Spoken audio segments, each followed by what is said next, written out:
The War of the Worlds. H. G. Wells. Book 1.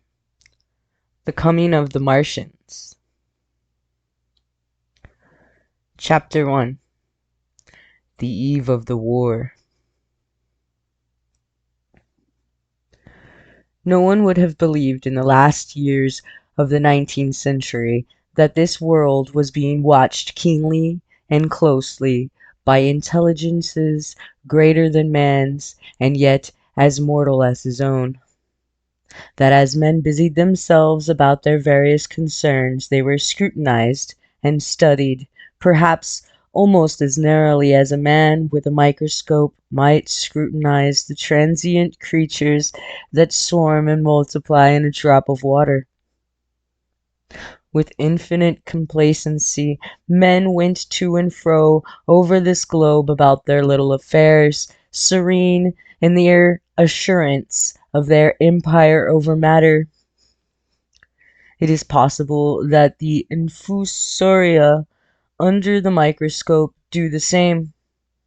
No one gave a thought to the older worlds of space as sources of human danger, or thought of them only to dismiss the idea of life upon them as impossible or improbable. It is curious to recall some of the mental habits of those departed days. At most, terrestrial man fancied there might be other men upon Mars, perhaps inferior to themselves, and ready to welcome a missionary enterprise.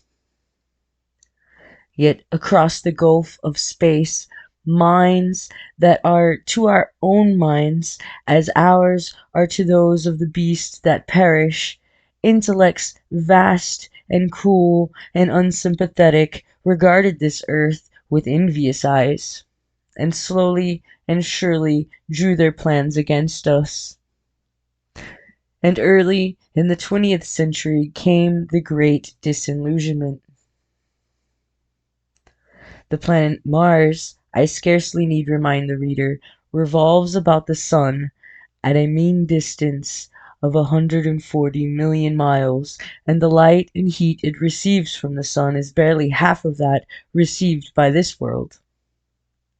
It must be, if the nebular hypothesis has any truth, older than our world, and long before this earth ceased to be molten, life upon its surface must have begun its course. The fact that it is scarcely 1/7 of the volume of earth must have accelerated its cooling to the temperature at which life could begin. It has air and water and all that is necessary for the support of animated existence. Yet so vain is man, and so blindly by his vanity, that no writer, up to the very end of the 19th century, expressed any idea that intelligent life might have developed there far, or indeed at all, beyond its earthly level. Nor was it generally understood that since Mars is older than our Earth, with scarcely a quarter of the superficial area, and remoter from the sun, it necessarily follows that it is not only more distant from time's beginning, but near its end. The secular cooling that must some day overtake our planet has already gone far indeed with our neighbor. Its physical condition is still largely a mystery, but we know now that even in its equatorial region, the midday temperature barely approaches that of our coldest winter. Its air is much more attenuated than ours. Its oceans have shrunk until they cover but a third of its surface, and as its slow seasons change, huge snowcaps gather and melt about either pole and periodically inundate its temperature zones. That last stage of exhaustion, which to us is still incredibly remote, has become a present-day problem for the inhabitants of Mars. The immediate pressure of necessity has brightened their intellects, enlarged their powers and harden their hearts.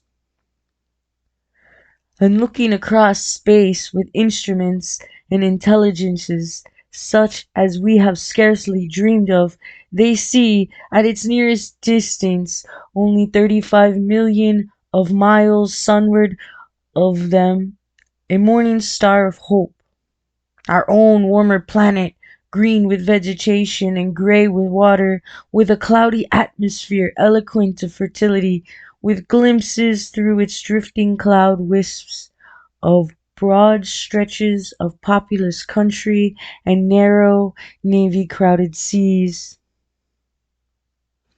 And we men, the creatures who inhabit this earth, must be to them at least as alien and lowly as are the monkeys and lemurs to us. The intellectual side of men already admits that life is an incessant struggle for existence, and it would seem that this too is the belief of the minds upon Mars. The world is far gone in its cooling, and this world is still crowded with life, but crowded only with they regard as inferior animals. To carry warfare sunward is, indeed, their only escape from the destruction that, generation after generation, creeps upon them. And before we judge of them too harshly, we must remember what ruthless and utter destruction our own species has wrought, not only upon animals such as the vanished bison or the dodo, but upon its inferior races, the Tasmanians, in spite of their human likeness, were entirely swept out of existence in a war of extermination waged by European immigrants. In the space of 50 years, are we such apostles of mercy as to complain if the Martians warred in the same spirit? The Martians seem to have calculated their descent with amazing subtlety. Their mathematical learning is evidently far in excess of our own, and to have carried out their preparation with a well-nigh perfect unanimity. Had our instruments permitted it, we might have seen the gathering trouble far back in the 19th century. Men like Schiaparelli watched the red planet. It is odd, by the by, that for countless centuries Mars has been the star of war, but failed to interpret the fluctuating appearances of the markings they mapped so well. All that time the Martians must have been getting ready. During the opposition of 1894, a great light was seen on the illuminated part of the disk, first at the Lick Observatory, then by Perrotin of Nice, and then by other observers. English readers heard of it first in the issue of Nature, dated August 2nd. I am inclined to think that this blaze may have been the casting of the huge gun in the vast pit sunk into their planet, from which their shots were fired at us. Peculiar markings, as yet unexplained, were seen near the site of the outbreak during the next two oppositions. The storm burst upon us 6 years ago now. As March approached opposition, Lavelle of Java set the wires of the astronomical exchange palpitating with the amazing intelligence of huge outbreak of the incandescent gas upon the planet. It had occurred towards midnight of the 12th, and the spectroscope, to which he had at once restored, indicated a mass of flaming gas, chiefly hydrogen, moving with an enormous velocity towards this earth. This jet of fire had become invisible about 12:15. He compared it to a colossal puff of flame, suddenly and violently squirted out of the planet as flaming gases rushed out of a gun. A singularly appropriate phrase it proved, yet the next day there was nothing of this in the papers except a little note in the Daily Telegraph, and the world went in ignorance of one of the gravest dangers that ever threatened the human race. I might not have heard of the eruption at all had I not met Ogilvy, the well-known astronomer at Ottershaw. He was immensely excited at the news, and in the excess of his feelings invited me up to take a turn with him that night in a scrutiny of the red planet.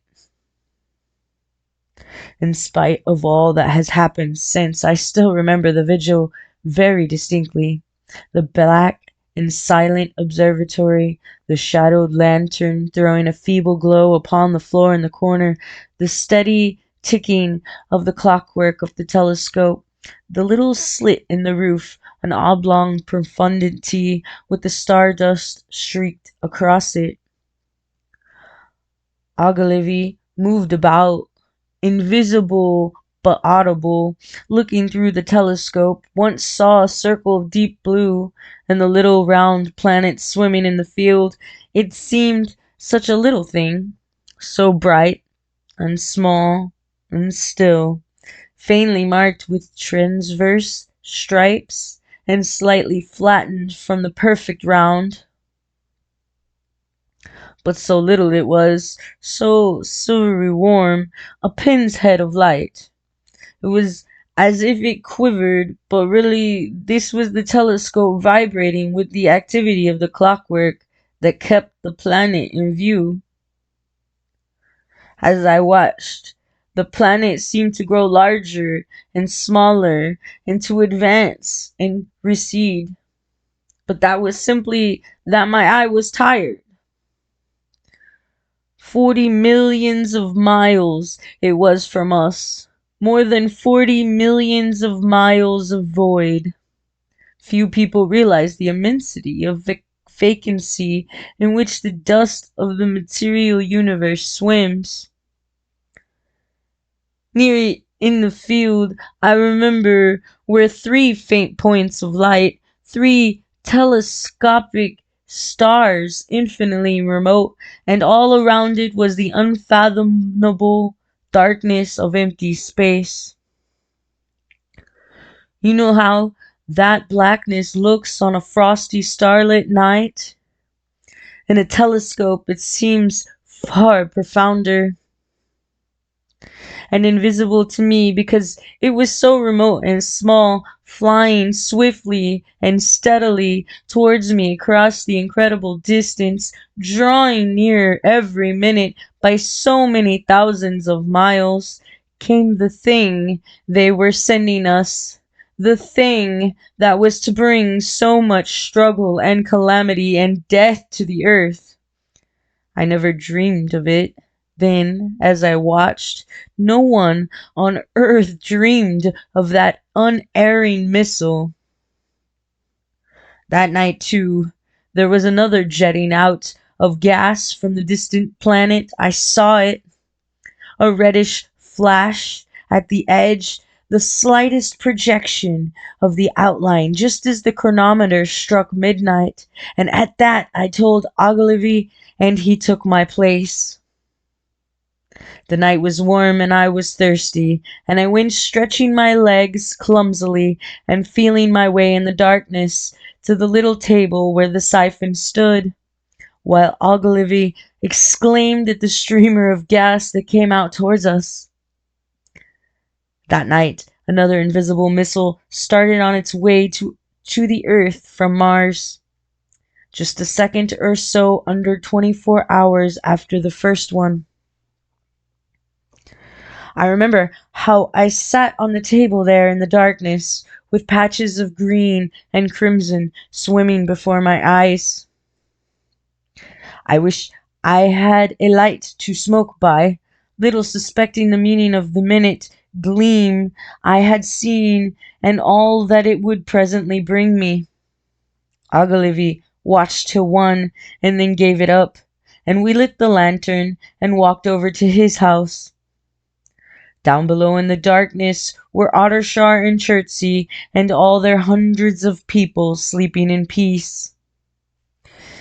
It was full of speculation that night about the condition of Mars, and scoffed at the vulgar idea of its having inhabitants who were signaling us. His idea upon the meteorites might be falling in a heavy shower upon the planet, or that a huge volcanic explosion was in progress. He pointed out to me how unlikely it was that organic evolution had taken the same direction in the two adjacent planets. The chances against anything man-like on Mars are 1,000,000 to 1, he said. Hundreds of observers saw the flame that night and the night after about midnight, and again the night after, and so for 10 nights, a flame each night. Why the shots ceased after the 10th, no one on Earth has attempted to explain. It may be the gases of the firing caused the Martians inconvenience. Dense clouds of smoke or dust, visible through a powerful telescope on Earth as little gray, fluctuating patches, spread through the clearness of the planet's atmosphere and obscured its more familiar features. Even the daily paper woke up to the disturbances at last, and popular notes appeared here, there, and everywhere concerning the volcanoes upon Mars. The serio-comic periodical Punch, I remember, made a happy use of it in the political cartoon, and all unsuspected those missiles the Martians had fired us drew earthward, rushing now at a pace of many miles a second through the empty gulf of space, hour by hour, and day by day, nearer and nearer. It seemed to me now almost incredibly wonderful that, with that swift fate hanging over us, men could go about their petty concerns as they did. I remember how jubilant Markham was at securing a new photograph of the planet for the illustrated paper he edited in those days. People in these latter times scarcely realize the abundance and enterprise of our 19th century papers. For my own part, I was much occupied in learning to ride the bicycle and busy upon a series of papers discussing the probable developments of moral ideas as civilization progressed. One night, the first missile then could scarcely have been 10,000,000 miles away. I went for a walk with my wife. It was a starlight, and I explained the signs of the zodiac to her, and pointed out Mars, a bright dot of light creeping zenithward, towards which so many telescopes were pointed. It was a warm night. Coming home, a party of excursionists from Chertsey or Isleworth passed us, singing and playing music. There were lights in the upper windows of the houses as the people went to bed. From the railway station in the distance came the sound of shunting trains ringing and rumbling, softened almost into melody by the distance. My wife pointed out to me the brightness of the red, green, and yellow signal lights hanging in a framework against the sky. It seemed so safe and tranquil. Chapter 2. The Falling Star.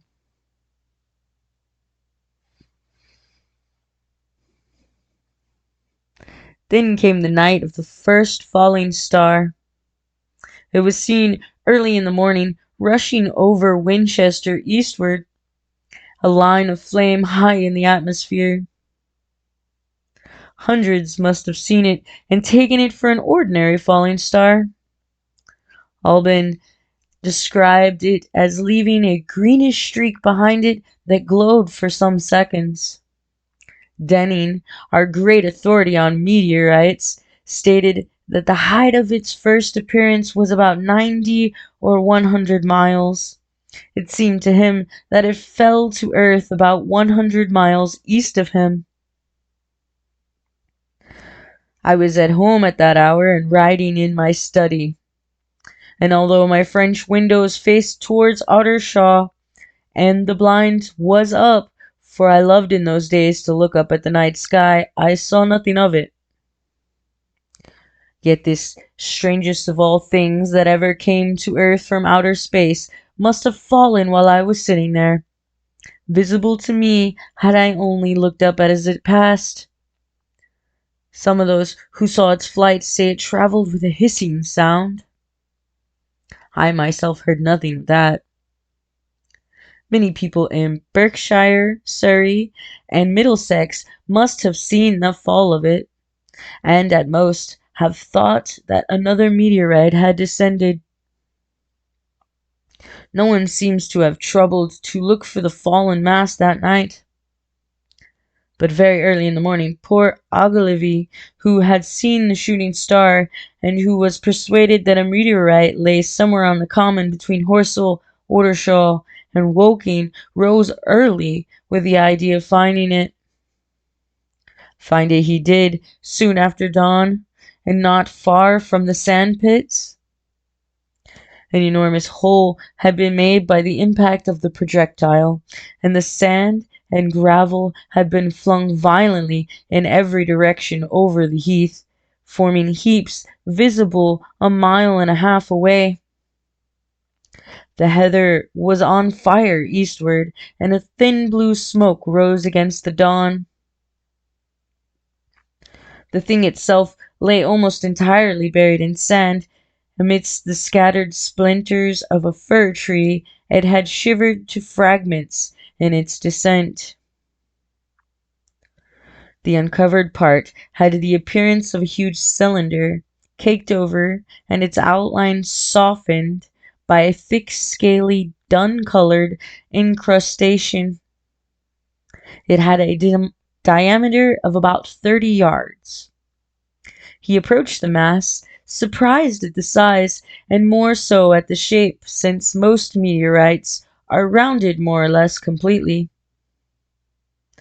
It was, however, still so hot from its flight through the air as to forbid his near approach. A stirring noise within its cylinder he ascribed to the unequal cooling of its surface, for at that time it had not occurred to him that it might be hollow.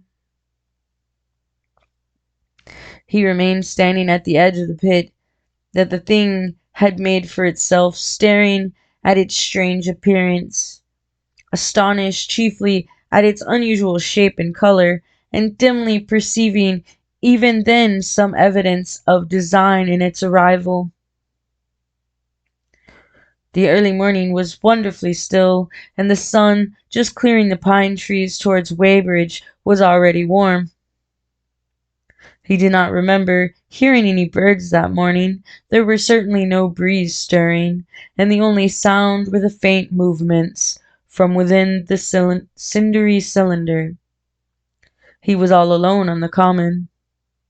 Then suddenly he noticed with a start that some of the grey clinker, the ashy incrustation that covered the meteorite, was falling off the circular edge of the end. It was dropping off in flakes and raining down upon the sand. A large piece suddenly came off and fell with a sharp noise that brought his heart into his mouth.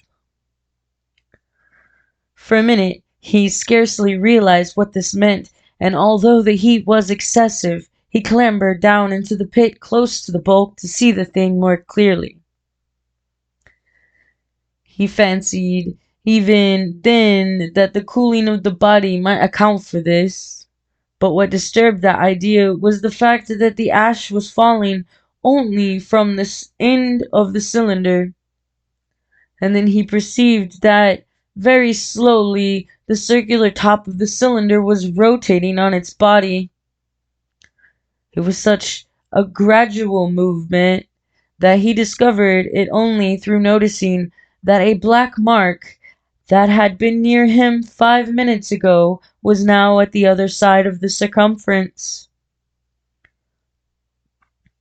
Even then, he scarcely understood what this indicated until he heard a muffled grating sound and saw the black mark jerk forward an inch or so.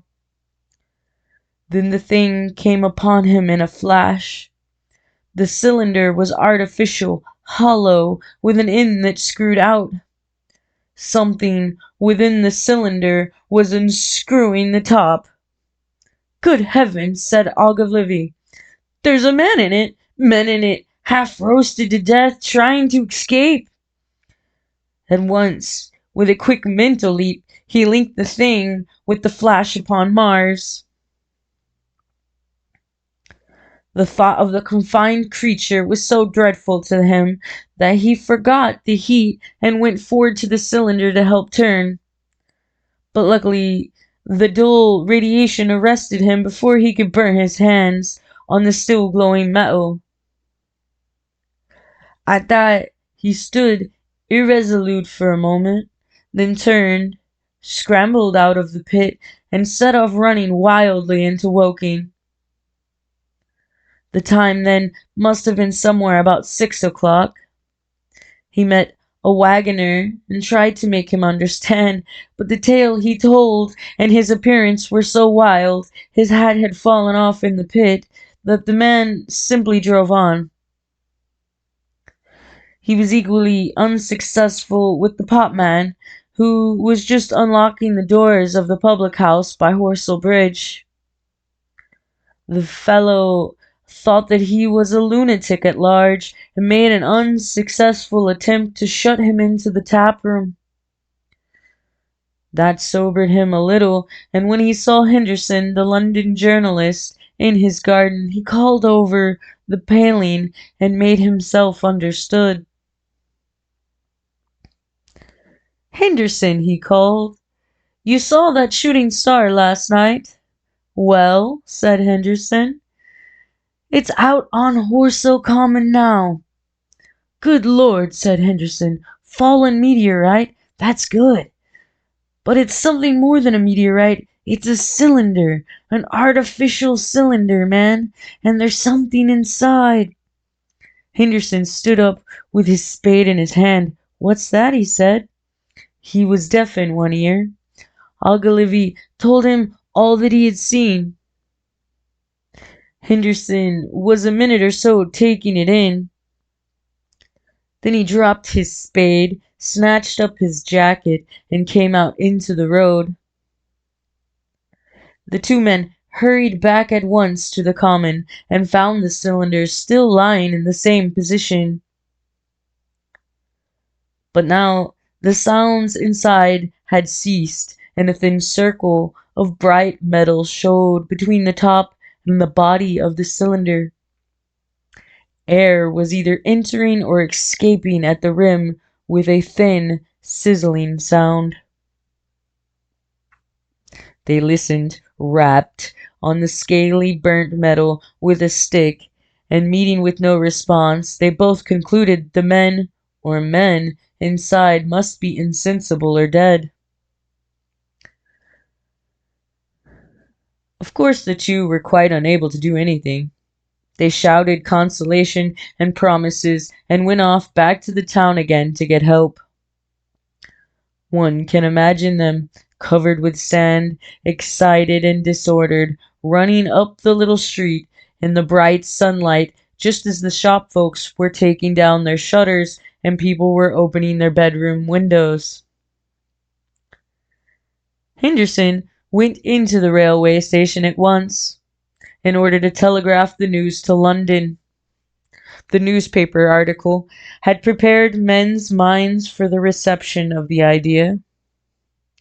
By 8 o'clock, a number of boys and unemployed men had already started for the common to see the dead man from Mars. That was the form the story took. I heard of it first from my newspaper boy about 8:45 when I went out to get my daily chronicle. I was naturally startled and lost no time in going out and across the Ottershaw Bridge to the sandpits. Chapter 3. On Horsell Common.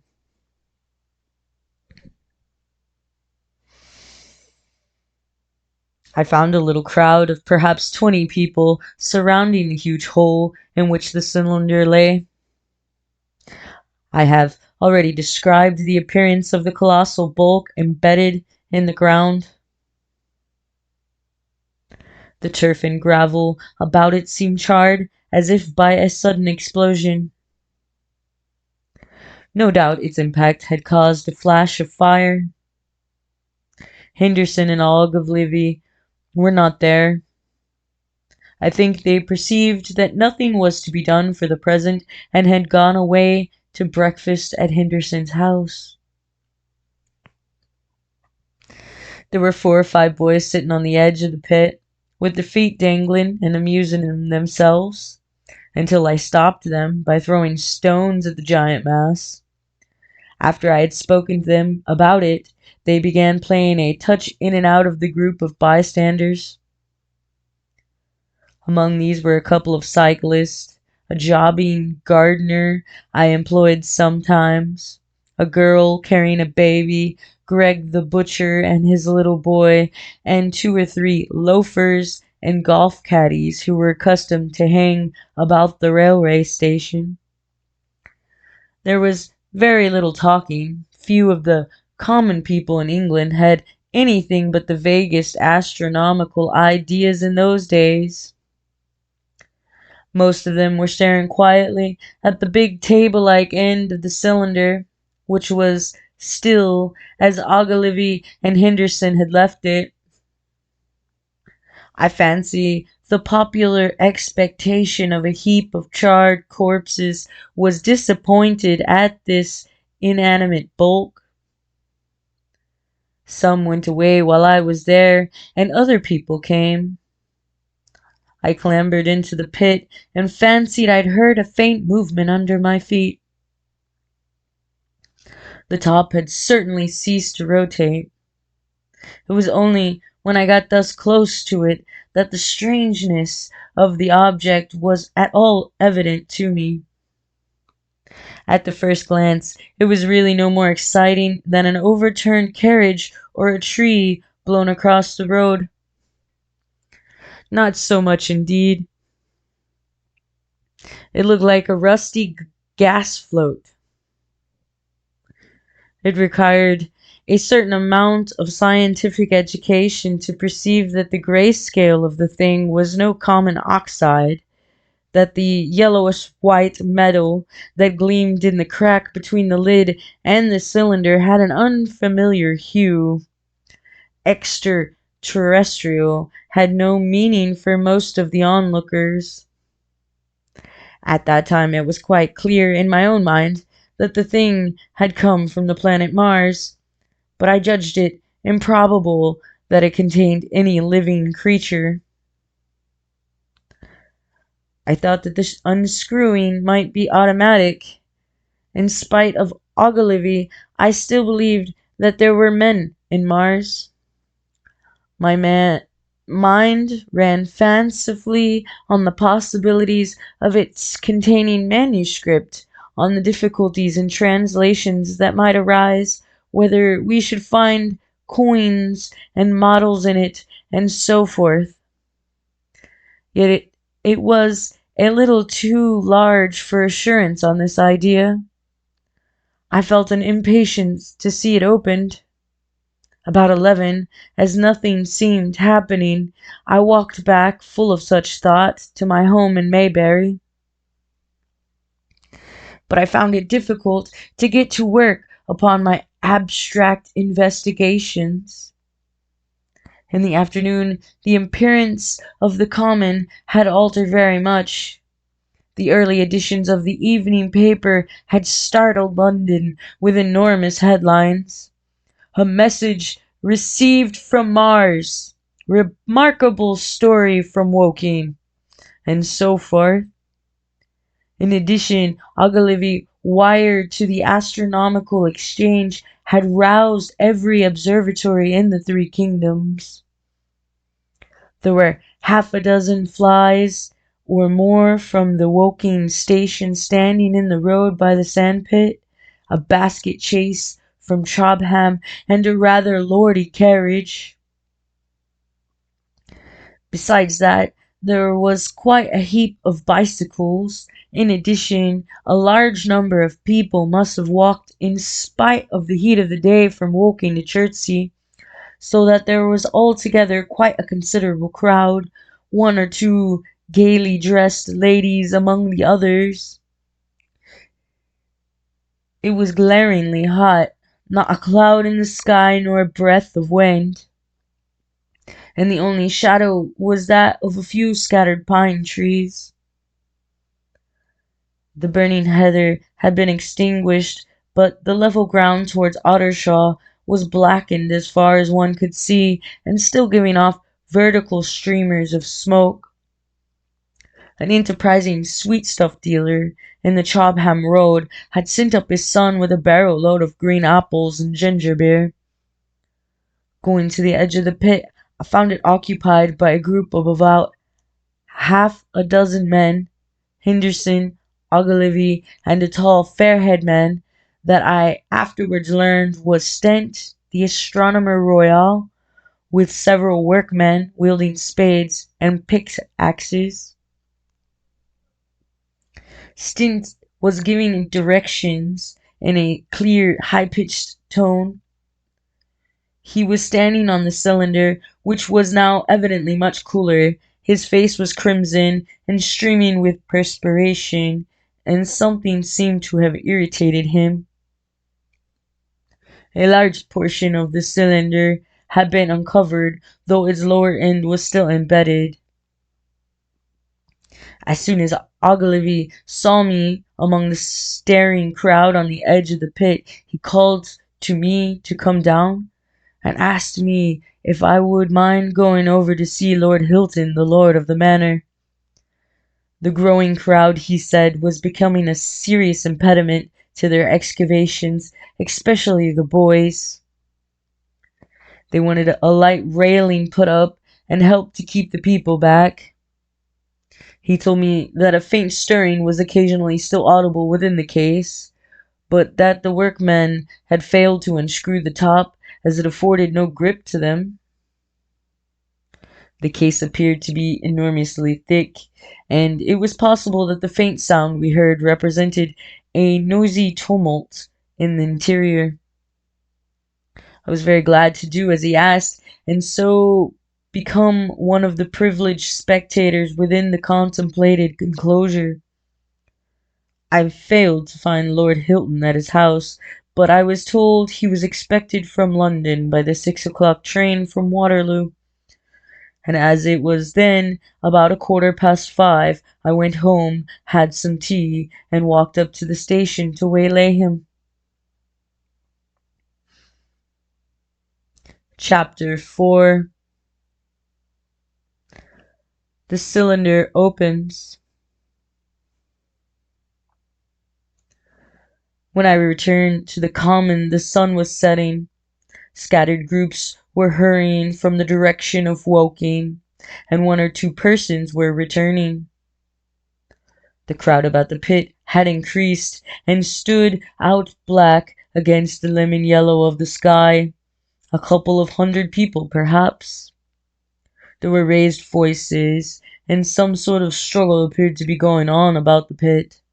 Strange imaginings passed through my mind. As I drew near, I heard Stent's voice, "Keep back! Keep back!" A boy came running towards me. "It's a movin'," he said to as he passed. A screwin' out. Oh, I don't like it. I'm a-goin' home. I am." I went on to the crowd. There were really, I should think, 200 or 300 people elbowing and jostling one another. the one or two ladies there being no means the least active. "He's fallen in the pit!" cried someone. "Keep back!" said several. The crowd swayed a little, and I elbowed my way through. Everyone seemed greatly excited. I heard a peculiar humming sound from the pit. "I say," said Ogilvy, "help keep these idiots back. We don't know what's in the confounding thing, you know." I saw a young man, a shop assistant in Woking, I believe he was, standing on the cylinder and trying to scramble out of the hole again.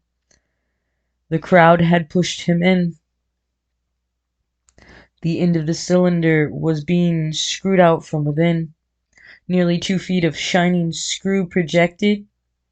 Somebody blundered against me, and I narrowly missed being pitched onto the top of the screw. I turned, and as I did so the screw must have come out, for the lid of the cylinder fell upon the gravel with a ringing concussion. I stuck my elbow into the person behind me and turned my head towards the thing again. For a moment that circular cavity seemed perfectly black. I had the sunset in my eyes. I think everyone expected to see a man emerge, possibly something a little unlike us terrestrial men, but in all essentials a man. I know I did, but looking, I presently saw something stirring within the shadow, grayish, billowy movements, one above another, and then two luminous discs like eyes. Then something resembling a little gray snake, about the thickness of a walking stick, coiled up out of the writhing middle, and wriggled in the air towards me, and then another. A sudden chill came over me. There was a loud shriek from a woman behind.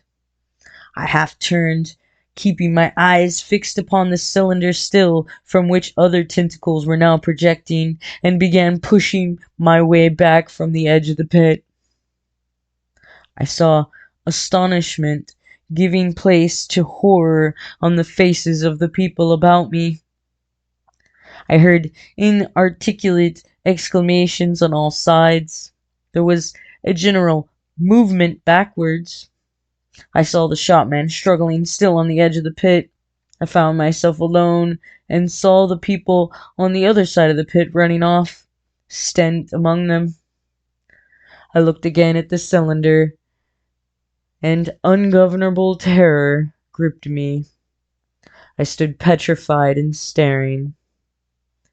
A big grayish rounded bulk, the size perhaps of a bear, was rising slowly and painfully out of the cylinder. As it bulged up and caught the light, it glistened like wet leather. Two large, dark-colored eyes were regarding me steadfastly. The mask that framed him, the head of the thing, was rounded and had, one might say, a face. There was a mouth under the eyes, the lipless brim of which quivered and panted and dropped saliva. The whole creature heaved and pulsated convulsively. A lank, tentacular appendage gripped the edge of the cylinder, another swayed in the air. Those who have never seen a living Martian can scarcely imagine the strange horror of its appearance. The peculiar V-shaped mouth with its pointed upper lip, the absence of brow ridges, the absence of a chin beneath the wedge-like lower lip, the incessant quivering of this mouth, the gorgon groups of tentacles, the tumultuous breathing of the lungs in a strange atmosphere, the evident heaviness and painfulness of movement due to the greater gravitational energy of the earth, above all, the extraordinary intensity of the immense eyes, were at once vital, intense, inhuman, cribbled, and monstrous. There was something fungoid in the oily brown skin, something in the clumsy deliberation of the tedious movements unspeakably nasty. Even at this first encounter, this first glimpse, I was overcome with disgust and dread. Suddenly, the monster vanished. It had toppled over the brim of the cylinder and fallen into the pit, with a thud like the fall of a great mass of leather. I heard it give a peculiar thick cry, and forthwith another of these creatures appeared darkly in the deep shadow of the aperture. I turned, and running madly, made for the first group of trees, perhaps 100 yards away, but I ran slantingly and stumbling, for I could not avert my face from these things. There among some young pine trees and furzy bushes, I stopped, panting, and waited further developments. The common round, the sandpit, was dotted with people, standing like myself in a half-fascinated terror, staring at these creatures, or rather at the heaped gravel at the edge of the pit in which they lay. And then, with a renewed horror, I saw a round, black object bobbing up and down on the edge of the pit. It was the head of the shopman who had fallen in, but showing as a little black object against the hot western sun. Now he got his shoulder and knee up, and again he seemed to slip back until only his head was visible. Suddenly he vanished, and I could have fancied a faint shriek had reached me. I had a momentary impulse to go back and help him, with my fears overruled. Everything was then quite invisible, hidden by the deep pit and the heap of sand that the fall of the cylinder had made.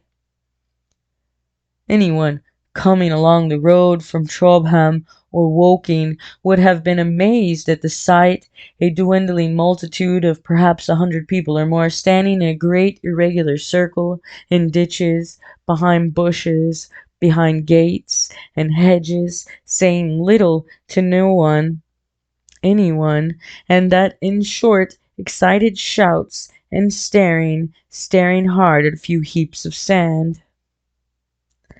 The barrow of ginger beer stood, a queer derelict, black against the burning sky, and in the sand pits was a row of deserted vehicles with their horses feeding out of nose bags or pawing the ground. Chapter 5. The Heat Ray. After the glimpse I had had of the Martians emerging from the cylinder in which they had come to the earth from their planet, a kind of fascination paralyzed my actions. I remained standing knee-deep in the heather, staring at the mound that hid them. I was a battleground of fear and curiosity. I did not dare to go back towards the pit, but I felt a passionate longing to peer into it. I began walking, therefore, in a big curve, seeking some point of vantage, and continually looking at the sand heaps that hid these newcomers to our earth.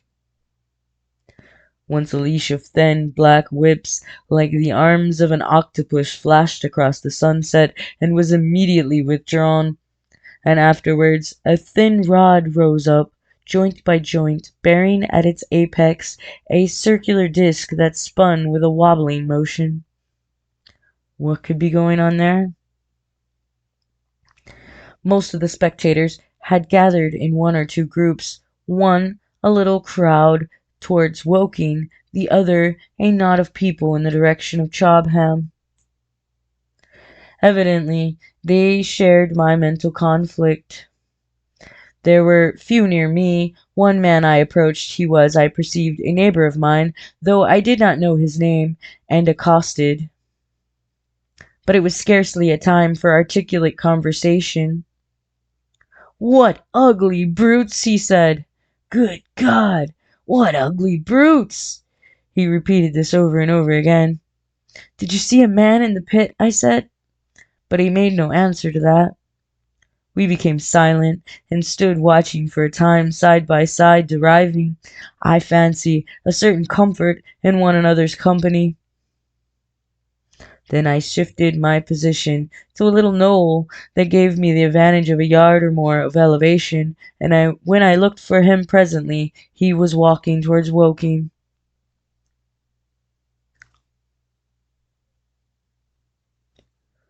The sunset faded to twilight before anything further happened. The crowd, far away on the left towards Woking, seemed to grow, and I heard now a faint murmur from it. The little knot of people towards Chobham dispersed. There was scarcely an intimation of movement from the pit.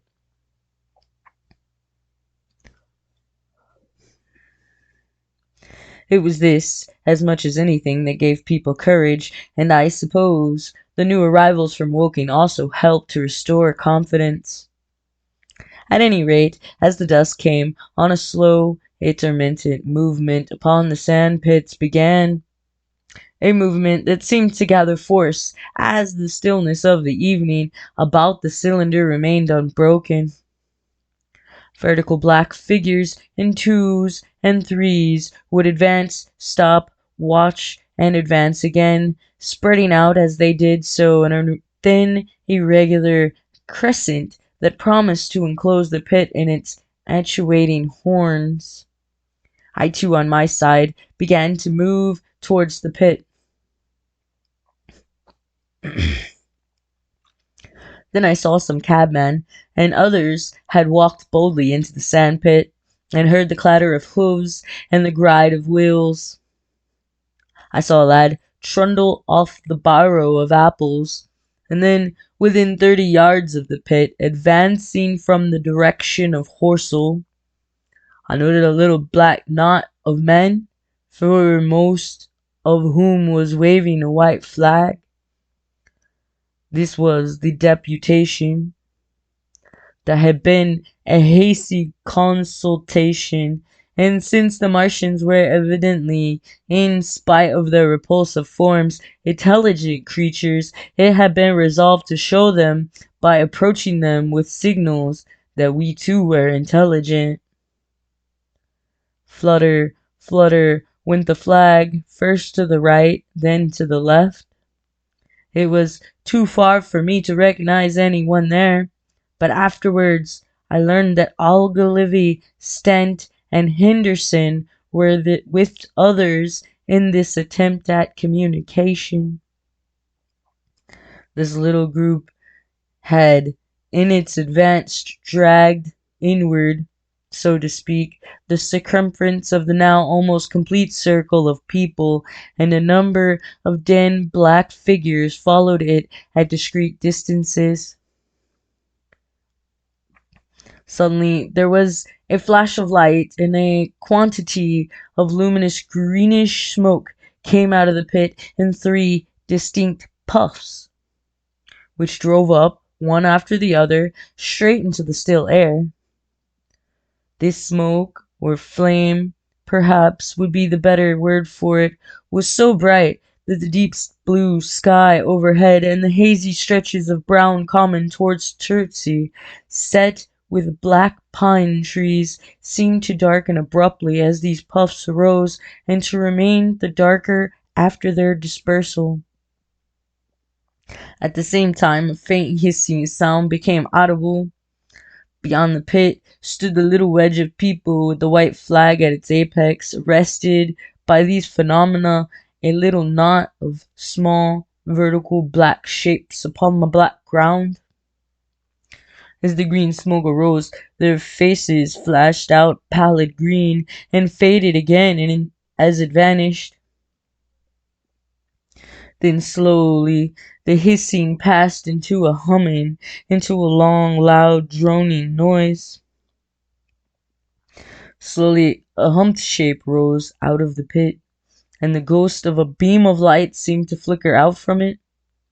Forthwith flashes of actual fire and a bright glare leaping from one to another, sprang from the scattered group of men. It was as if some invisible jet impinged upon them and flashed into white flame. It was as if each man were suddenly and momentarily turned to fire. Then by the light of their own destruction, I saw them staggering and falling, and their supporters turning to run. I stood staring, not as yet realizing that this was death leaping from man to man in the little distant crowd. All I felt was that it was something very strange. An almost noiseless and blinding flash of light, and a man fell headlong and lay still. And as the unseen shaft of heat passed over them, pine trees burst into fire, and every dry furze bush became with one dull thud a mass of flames.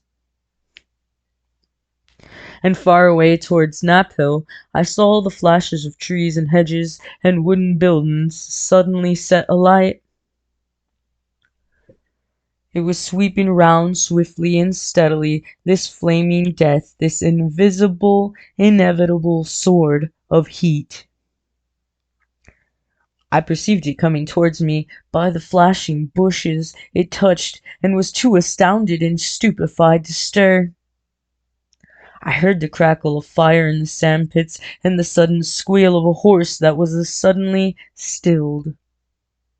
Then it was as if an invisible yet intensely heated finger were drawn through the heather between me and the Martians. And all along a curving line, beyond the sand pits, the dark glen smoked and cackled.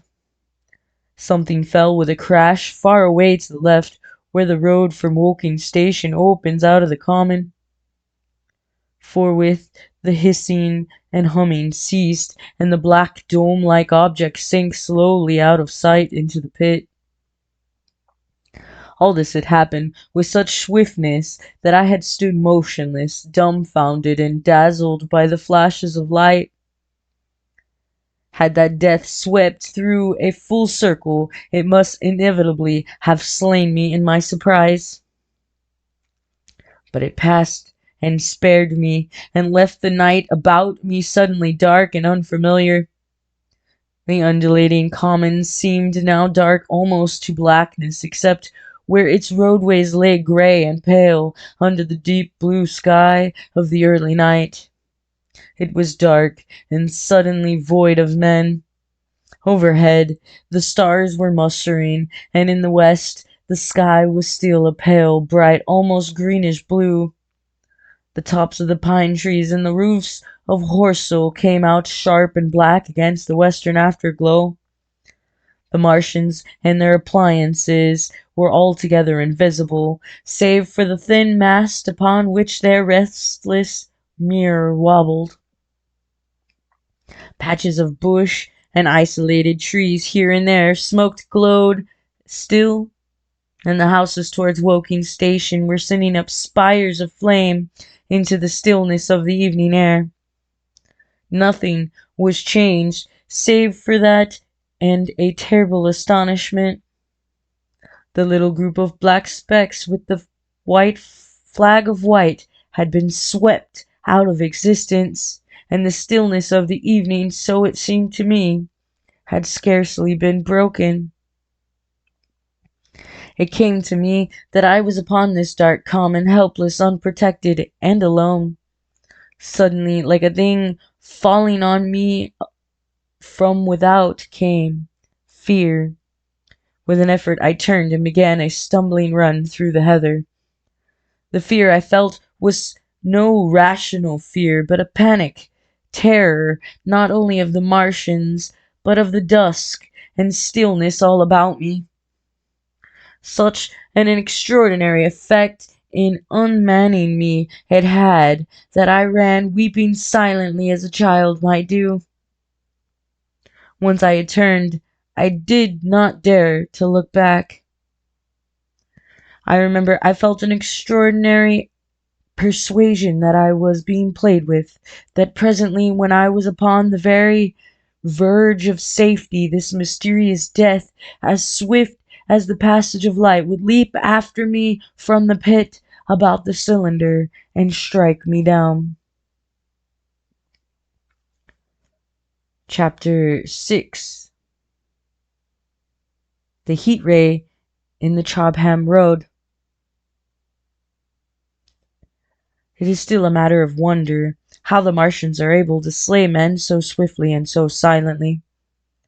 Many think that in some way they are able to generate an intense heat in a chamber of practically absolute non-conductivity.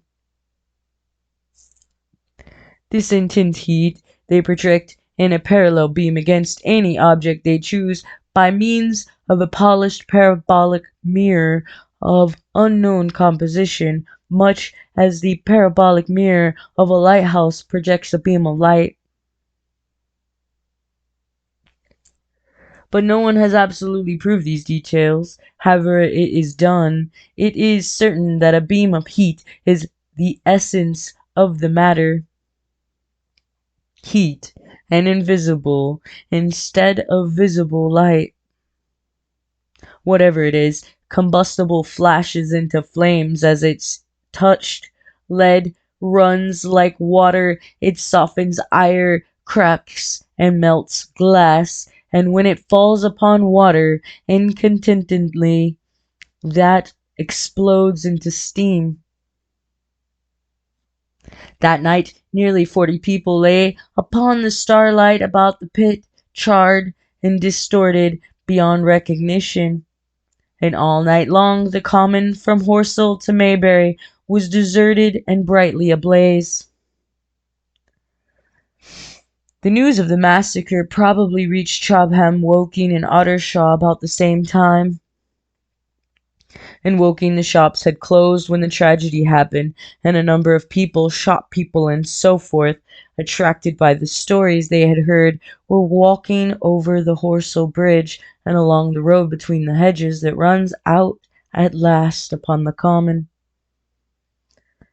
You may imagine the young people brushed up after the labors of the day and making this novelty, as they would make any novelty, the excuse for walking together and enjoying a trivial flirtation. You may figure to yourself the hum of voices along the road in the gloaming. As yet, of course, few people in Woking even knew that the cylinder had opened, though poor Henderson had sent a messenger on a bicycle to the post office with a special wire to an evening paper. As these folks came out by 2 and 3s upon the open, they found little knots of people talking excitedly and peering at the spinning mirror over the sand pits. And the newcomers were no doubt soon infected by the excitement of the occasion. By 8:30, when the deputation was destroyed, there may have been a crowd of 300 people or more at this place. Besides those who had left the road to approach the Martians nearer, there were 3 policemen too, one of whom was mounted, doing their best under instruction from Stent to keep the people back and deter them from approaching the cylinder. There was some booing from those more thoughtless and excitable souls to whom a crowd is always an occasion for noise and horseplay. Stent and Ogilvy, anticipating some possibilities of a collision, had telegraphed from Horsell to the barracks as soon as the Martians emerged, for the help of a company of soldiers to protect these strange creatures from violence. After that they returned to lead that ill-fated advance. The description of their death, as it was seen by the crowd, tallies very closely with my own impressions. The 3 puffs of green smoke, the deep humming note, and the flashes of flame. But that crowd of the people had a far narrower escape than mine. Only the fact that a hammock of heathery sand intercepted the lower part of the heat ray saved them. Had the elevation of the parabolic mirror been a few yards higher, none could have lived to tell the tale. They saw the flashes, and the man falling, and an invisible hand, as it were, lit the bushes as it hurried towards them through the twilight. Then, with a whistling note that rose above the droning of the pit, the beam swung close over their heads, lighting the tops of the beech trees that lined the road, and splitting the bricks, smashing the windows, firing the window frames, and bringing down in crumbling ruin a portion of the gable of the house nearest the corner. In the sudden thud, hiss, and glare of the igniting trees, the panic-stricken crowd seemed to have swayed hesitatingly for some moments. Sparks and burning twigs began to fall into the road in single leaves like puffs of flame. Hats and dresses caught fire. Then came a crying from the common. There were shrieks and shouts, and suddenly a mounted policeman came galloping through the confusion with his hands clasped over his head, screaming, "They're coming!" A woman shrieked, and incontinently everyone was turning and pushing at those behind them in order to clear their way to Woking again. They must have bolted as blindly as a flock of sheep. Where the road grows narrow and black between the high banks, the crowd jammed, and a desperate struggle occurred. All that crowd did not escape. 3 persons at least, 2 women and a little boy, were crushed and trampled there, and left to die amid the terror and the darkness. Chapter 7. How I reached home. For my own part, I remember nothing of my flight except the stress and blundering against trees and stumbling through heather. All about me gathered the invisible terrors of the Martians. That pitiless sword of heat seemed swirling to and fro, flourishing overhead before it descended and smote me out of life. I came into the road between the crossroads and Horsell, and ran along this to the crossroads.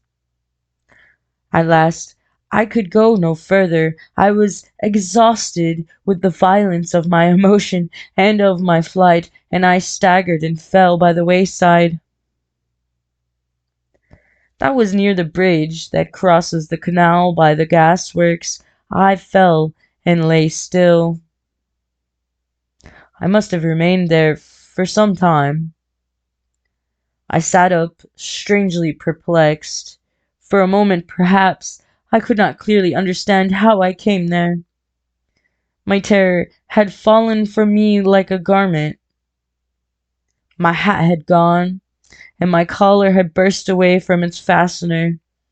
A few minutes before, there had only been 3 real things before me: the immensity of the night, and space, and nature, my own feebleness and anguish, and the near approach of death. Now it was as if something turned over, and the point of the view altered abruptly. There was no sensible transition from one state of mind to the other. I was immediately the self of every day again, a decent, ordinary citizen. The silent common, the impulse of my flight, the starting flames, were as if they had been in a dream. I asked myself, had these latter things indeed happened? I could not credit it. I rose and walked unsteadily up the steep incline of the bridge. My mind was blank wonder. My muscles and nerves seemed drained of their strength. I dare say I staggered drunkenly. A head rose over the arch, and the figure of a workman carrying a basket appeared. Besides him ran a little boy. He passed me, wishing me good night. I was minded to speak to him, but did not.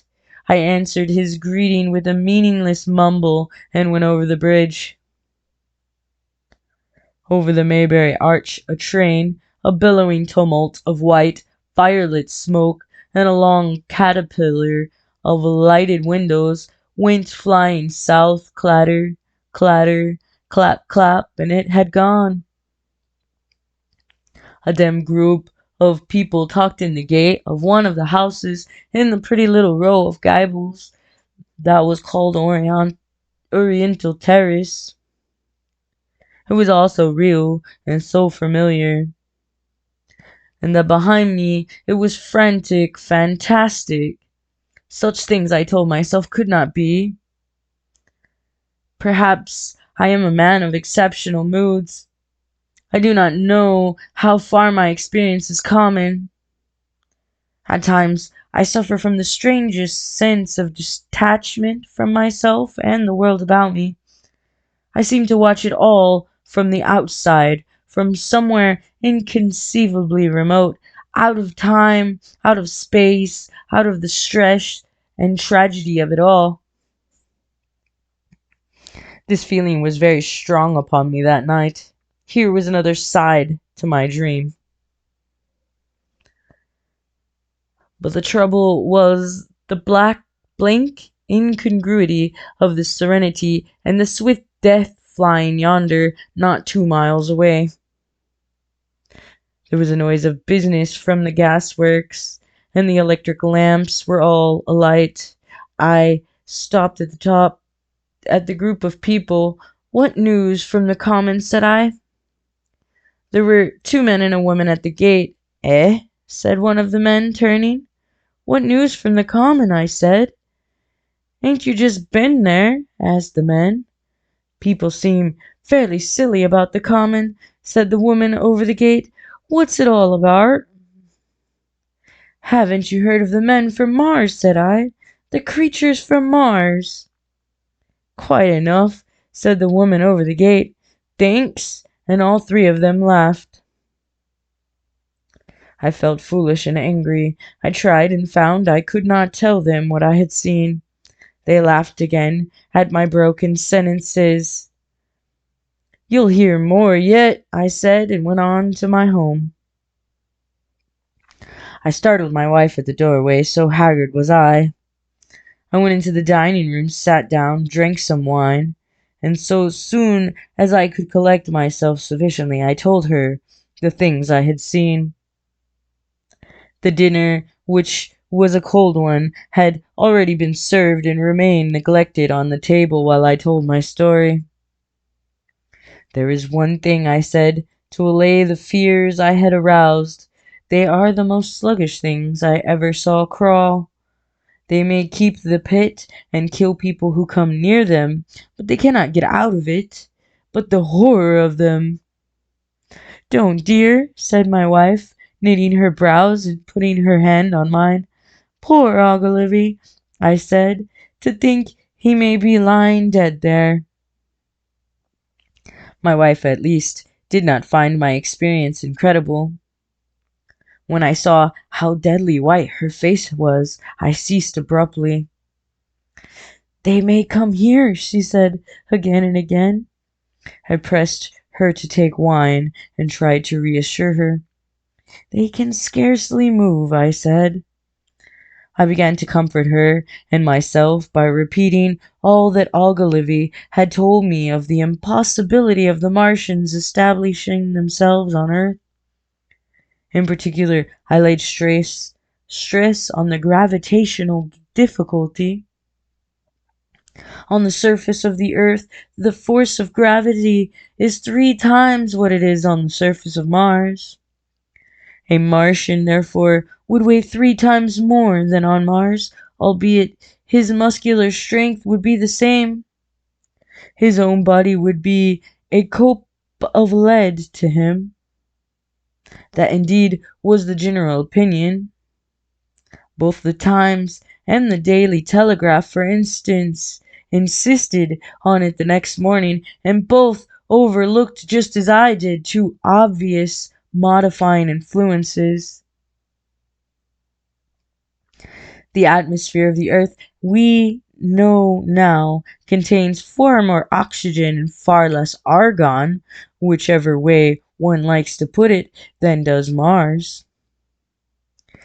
The invigorating influences of this excess of oxygen upon the Martians indisputably did much to counterbalance the increased weight of their bodies, and in the second place, we all overlook the fact that such mechanical intelligence as the Martians possessed was quite able to dispense with muscular exertion at a pinch.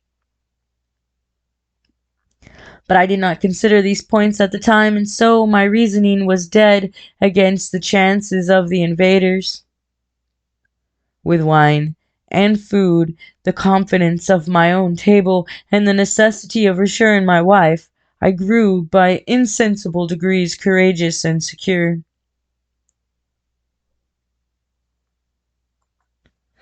They have done a foolish thing, said I, fingering my wine-glass. They are dangerous because no doubt they are mad with terror. Perhaps they expected to find no living things, certainly no intelligent living things. A shell in the pit, said I. If the worst comes to the worst, we'll kill them all. The intense excitement of the events had no doubt left my perceptive powers in a state of erethism. I remember the dinner table with extraordinary vividness even now. My dear wife's sweet, anxious face peering at me from under the pink lampshade. The white cloth with its silver and glass table furniture. For in those days, even philosophical writers had many little luxuries. The crimson purple wine in my glass are photographically distinct. At the end of it I sat tempering nuts with a cigarette, regretting Ogilvy's rashness and denouncing the short-sighted timidity of the Martians. So some respectable dodo in the Mauritius might have lorded it in his nest and discussed the arrival of that ship full of pitiless sailors in want of animal food. We will peck them to death tomorrow, my dear. I did not know it, but that was the last civilized dinner I was to eat for a very many strange and terrible days.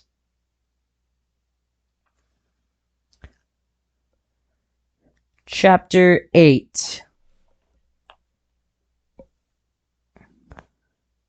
Friday night.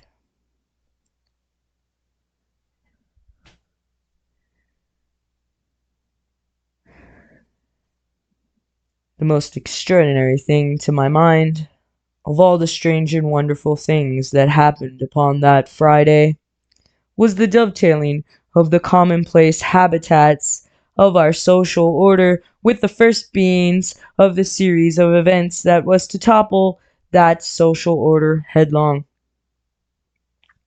If on Friday night you had taken a pair of compasses and drawn a circle with a radius of 5 miles round the Woking sand pits, I doubt if you would have had one human being outside it, unless it were some relation of Stent, or of the 3 or 4 cyclists or London people laying dead on the common, whose emotions or habits were at all affected by the newcomers.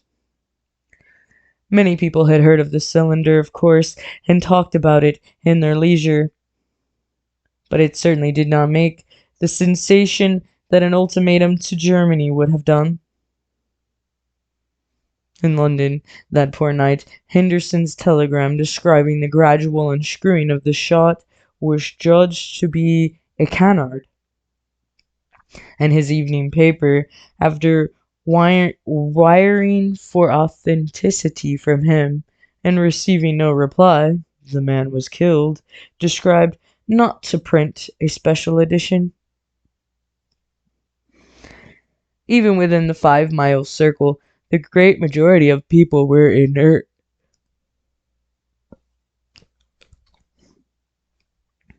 I have already described the behavior of the men and women to whom I spoke. All over the district, people were dining and supping, working men were gardening after the labors of the day, children were being put to bed, young people were wandering through the lanes, love-making, students sat over their books. Maybe there was a murmur in the village streets, a novel and dominant topic in the public houses, and here and there a messenger or even an eyewitness of the later occurrences caused a whirl of excitement, a shouting and running to and fro, but for the most part, the daily routine of working, eating, drinking, sleeping went on as it had done for countless years, as though no planet Mars existed in the sky. Even at Woking Station in Horsell and Jobham that was the case. In Woking Junction, until a late hour, trains were stopping and going on. Others were shunting on the sidings. Passengers were alighting and waiting, and everything was proceeding in the most ordinary way. A boy from the town, trenching on Smith's Monopoly, was selling papers with an afternoon's news. The ringing impact of trunks, the sharp whistle of the engine from the junction, mingled with their shouts of "Men from Mars." Excited men came into the station about 9 o'clock with incredible tidings and caused no more disturbances than drunkards might have done. People rattling London words peered into the darkness outside the carriage windows and saw only a rare, flickering, vanishing spark dance up from the direction of Horsell, a red glow and a thin veil of smoke driving across the stars, and thought that nothing more serious than a heath fire was happening. It was only round the edge of the common that any disturbances was perceptible. There were half a dozen villas burning on the Woking border.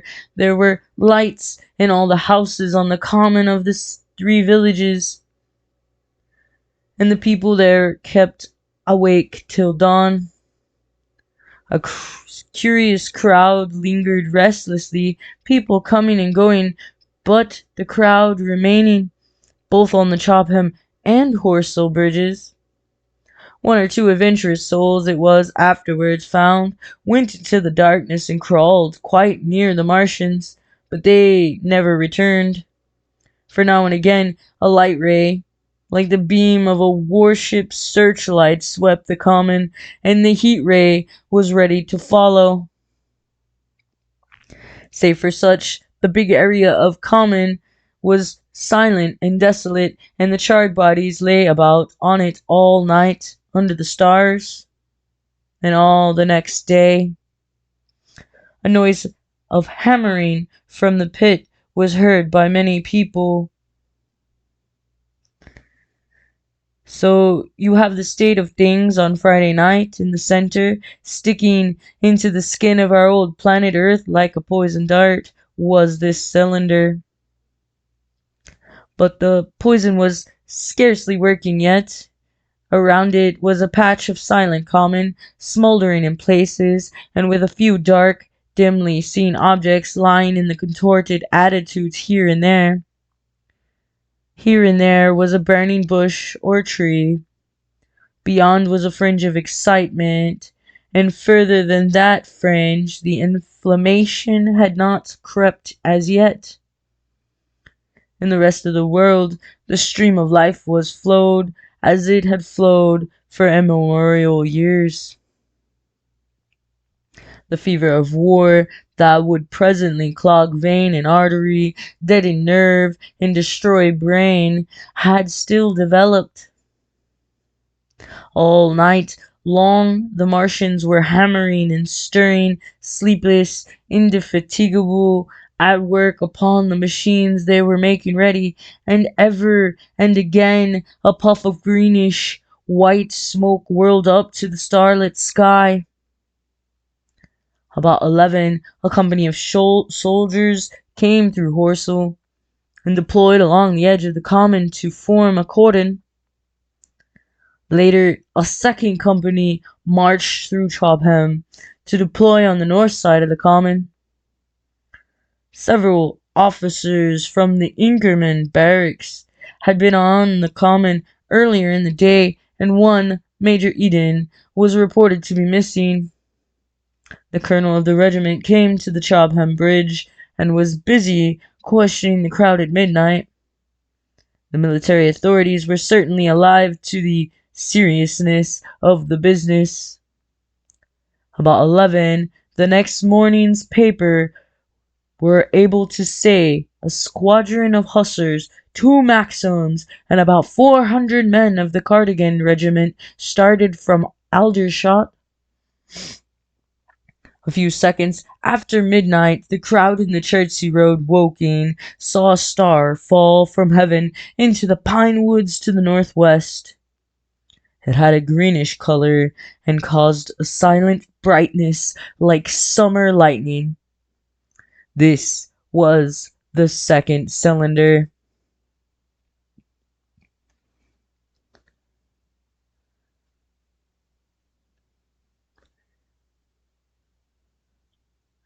Chapter 9.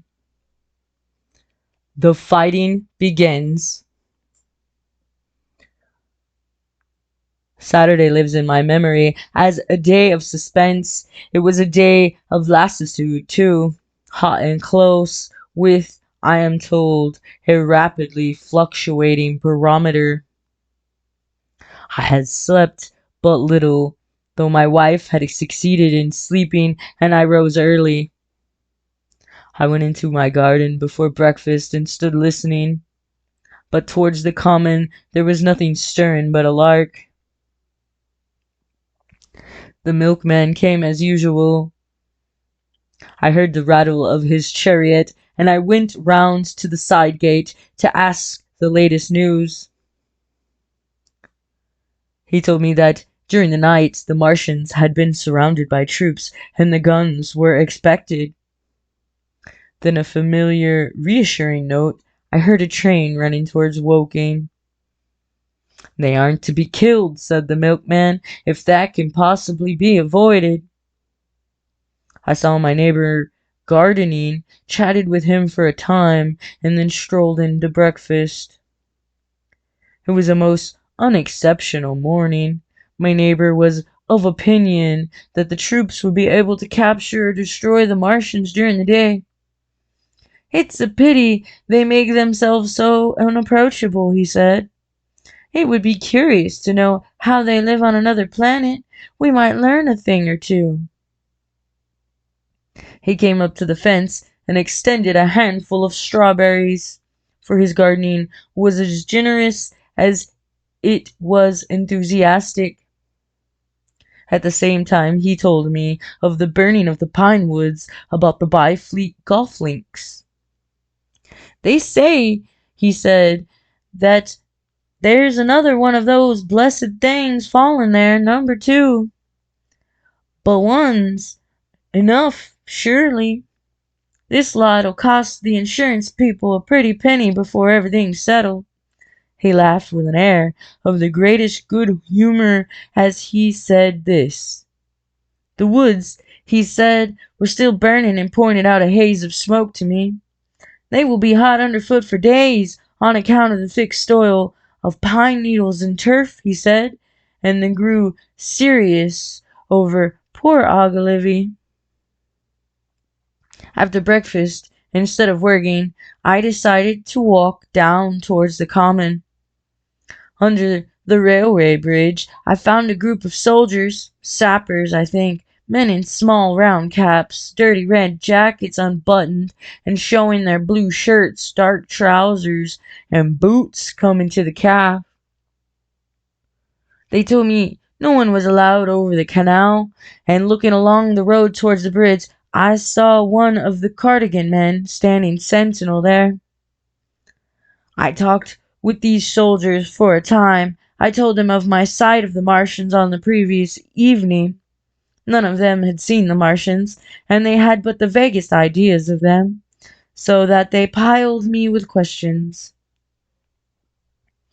They said they did not know who had authorized the movement of the troops. Their idea was the dispute had risen at the Horse Guards. The ordinary sapper is a great deal better educated than the common soldier, and they discussed the peculiar conditions of the possible fight with some acuteness. I described the heat ray to them, and they began to argue among themselves.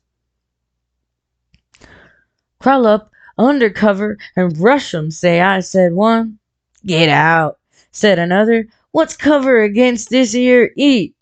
Sticks to cook yer. What we got to do is to go as near as the ground'll let us, and then drive a trench. Blow your trenches. You always want trenches. You ought to have been born a rabbit, Snippy. Ain't they got any next then? Said a third abruptly, a little contemplative dark man smoking a pipe. I repeated my description. Octopuses, said he. That's what I calls 'em. Talk about fishers of men. Fighters of fish it is this time. It ain't no murder killing beast like that, said the first speaker. Why not shell the darn thing straight off and finish 'em, said the little dark man.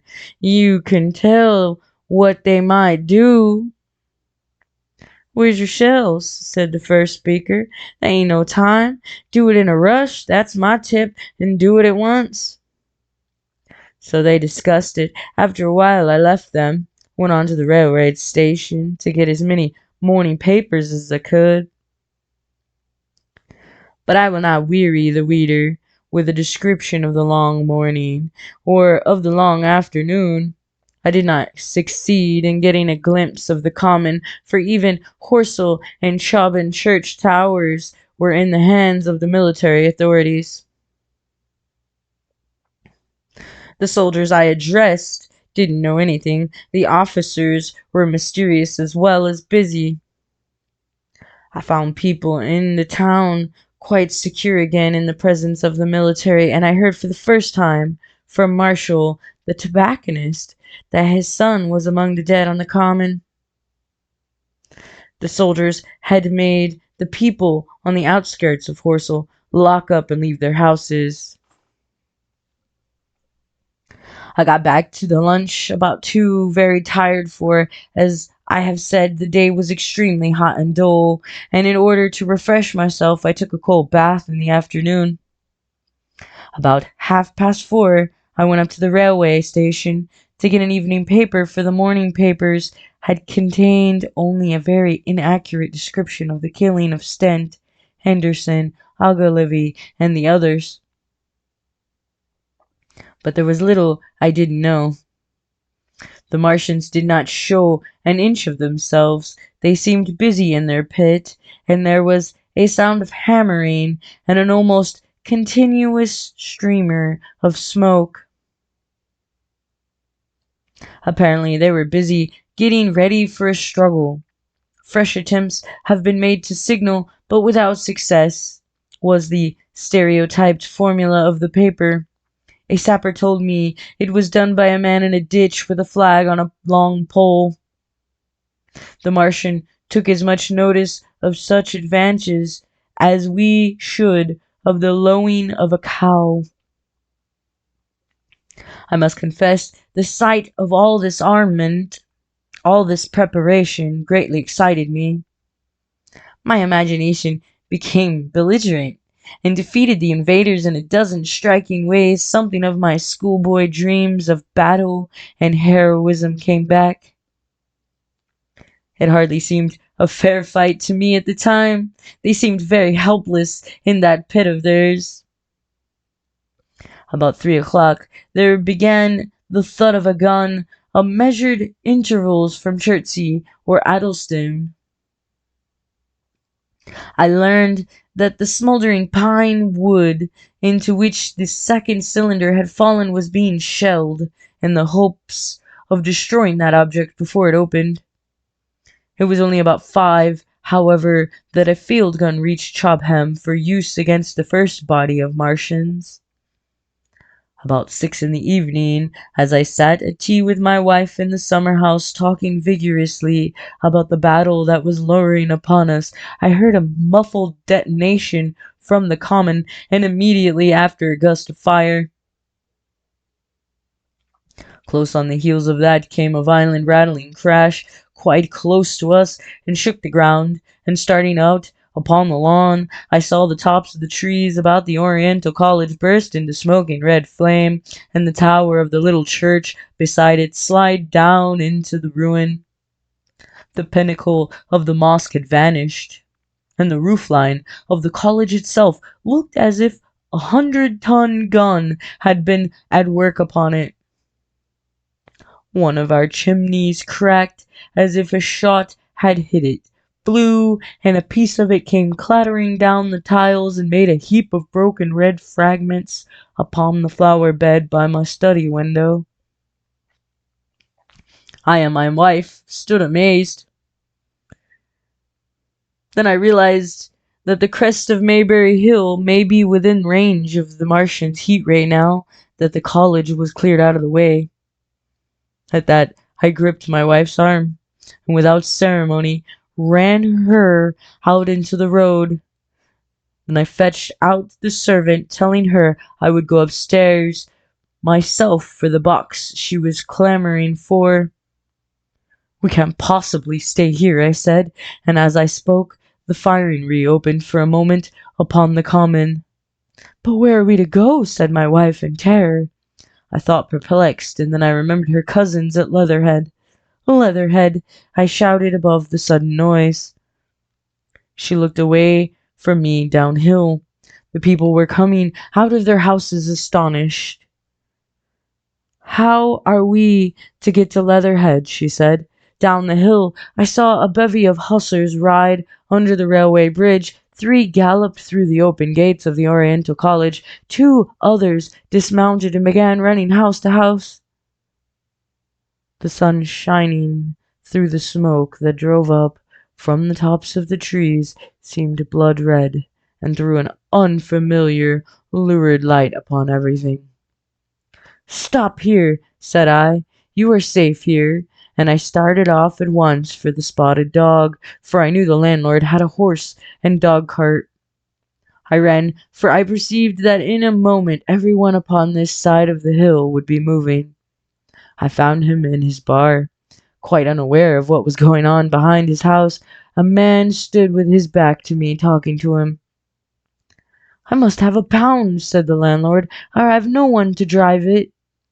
"I'll give you 2, said I over the stranger's shoulder. "What for?" "And I'll bring it back by midnight," I said.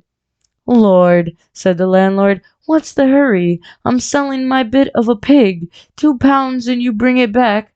What's going on now?" I explained hastily that I had to leave my home, and so secured the dog cart.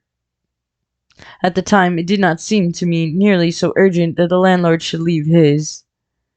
I took care to have his cart there, and then drove it off down the road, and leaving it in the charge of my wife and servant, rushed into my house, and packed a few valuables, such plate as we had, and so forth. The beech trees below the house were burning while I did this, and the paling up the road glowed red. While I was occupied in this way, one of the dismounted hussars came running up. He was going from house to house, warning people to leave. He was going on as I came out of my front door, lugging my treasures, done up in a tablecloth. I shouted after him, "What news?" He turned, stared, bawled something about crawling out in a thing like a dish cover, and ran on to the gate of the house at the crest. A sudden whirl of black smoke driving across the road hid him for a moment. I ran to my neighbor's door and rapped to satisfy myself of what I already knew, that his wife had gone to London with him and had locked up their house. I went in again, according to my promise, to get my servant's box, lugged it out, clapped it beside her on the trail of the dog cart, and then caught the reins and jumped into the driver's seat beside my wife. In another moment, we were clear of the smoke and noise and spanking down the opposite slope of Maybury Hill towards Old Woking. In front was a quiet, sunny landscape, a wheat field ahead on either side of the road, and the Maybury Inn with its swinging sign. I saw the doctor's cart ahead of me at the bottom of the hill. I turned my head to look at the hillside I was leaving. Thick streamers of black smoke, shot with threads of red fire, were driving up into the still air, and throwing dark shadows upon the green treetops eastward. The smoke already extended far away to the east and west, to the Byfleet pine woods eastward, and to the Woking on the west. The road was dotted with people running towards us, and very faint now, but very distinct through the hot, quiet air. One heard the whir of a machine gun that was presently stilled, and an intermittent cracking of rifles. Apparently, the Martians were setting fire to everything within range of their heat ray. I am not an expert driver, and I had immediately to turn my attention to the horse. When I looked back again, the second hill had hidden behind the black smoke. I slashed the horse with a whip and gave him a loose rein until Woking and Send lay between us and the quivering tumult. I overtook and passed the doctor between Woking and Send.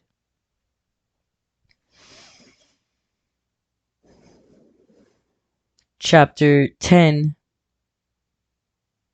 In the Storm. Leatherhead is about 12 miles from Maybury Hill. The scent of hay was in the air through the lush meadows beyond Pereford, and the hedges on either side were sweet and gay with multitudes of dog roses. The heavy firing that had broken out while we were driving down Maybury Hill ceased as abruptly as it began, leaving the evening very peaceful and still.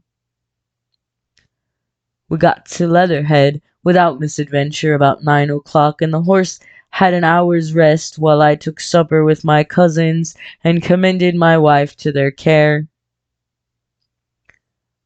My wife was curiously silent throughout the drive and seemed oppressed with forebodings of evil.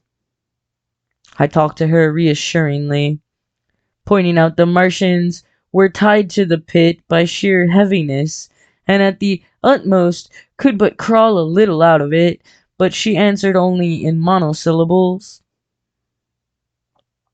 Had it not been for my promise to the innkeeper, she would, I think, have urged me to stay in Leatherhead that night. Would that I had.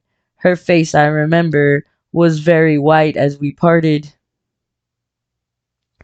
For my own part, I had been feverishly excited all day.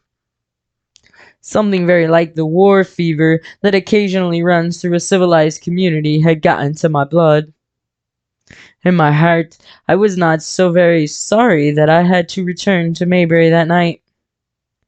I was even afraid that last fusillade I had heard might mean the extermination of our invaders from Mars.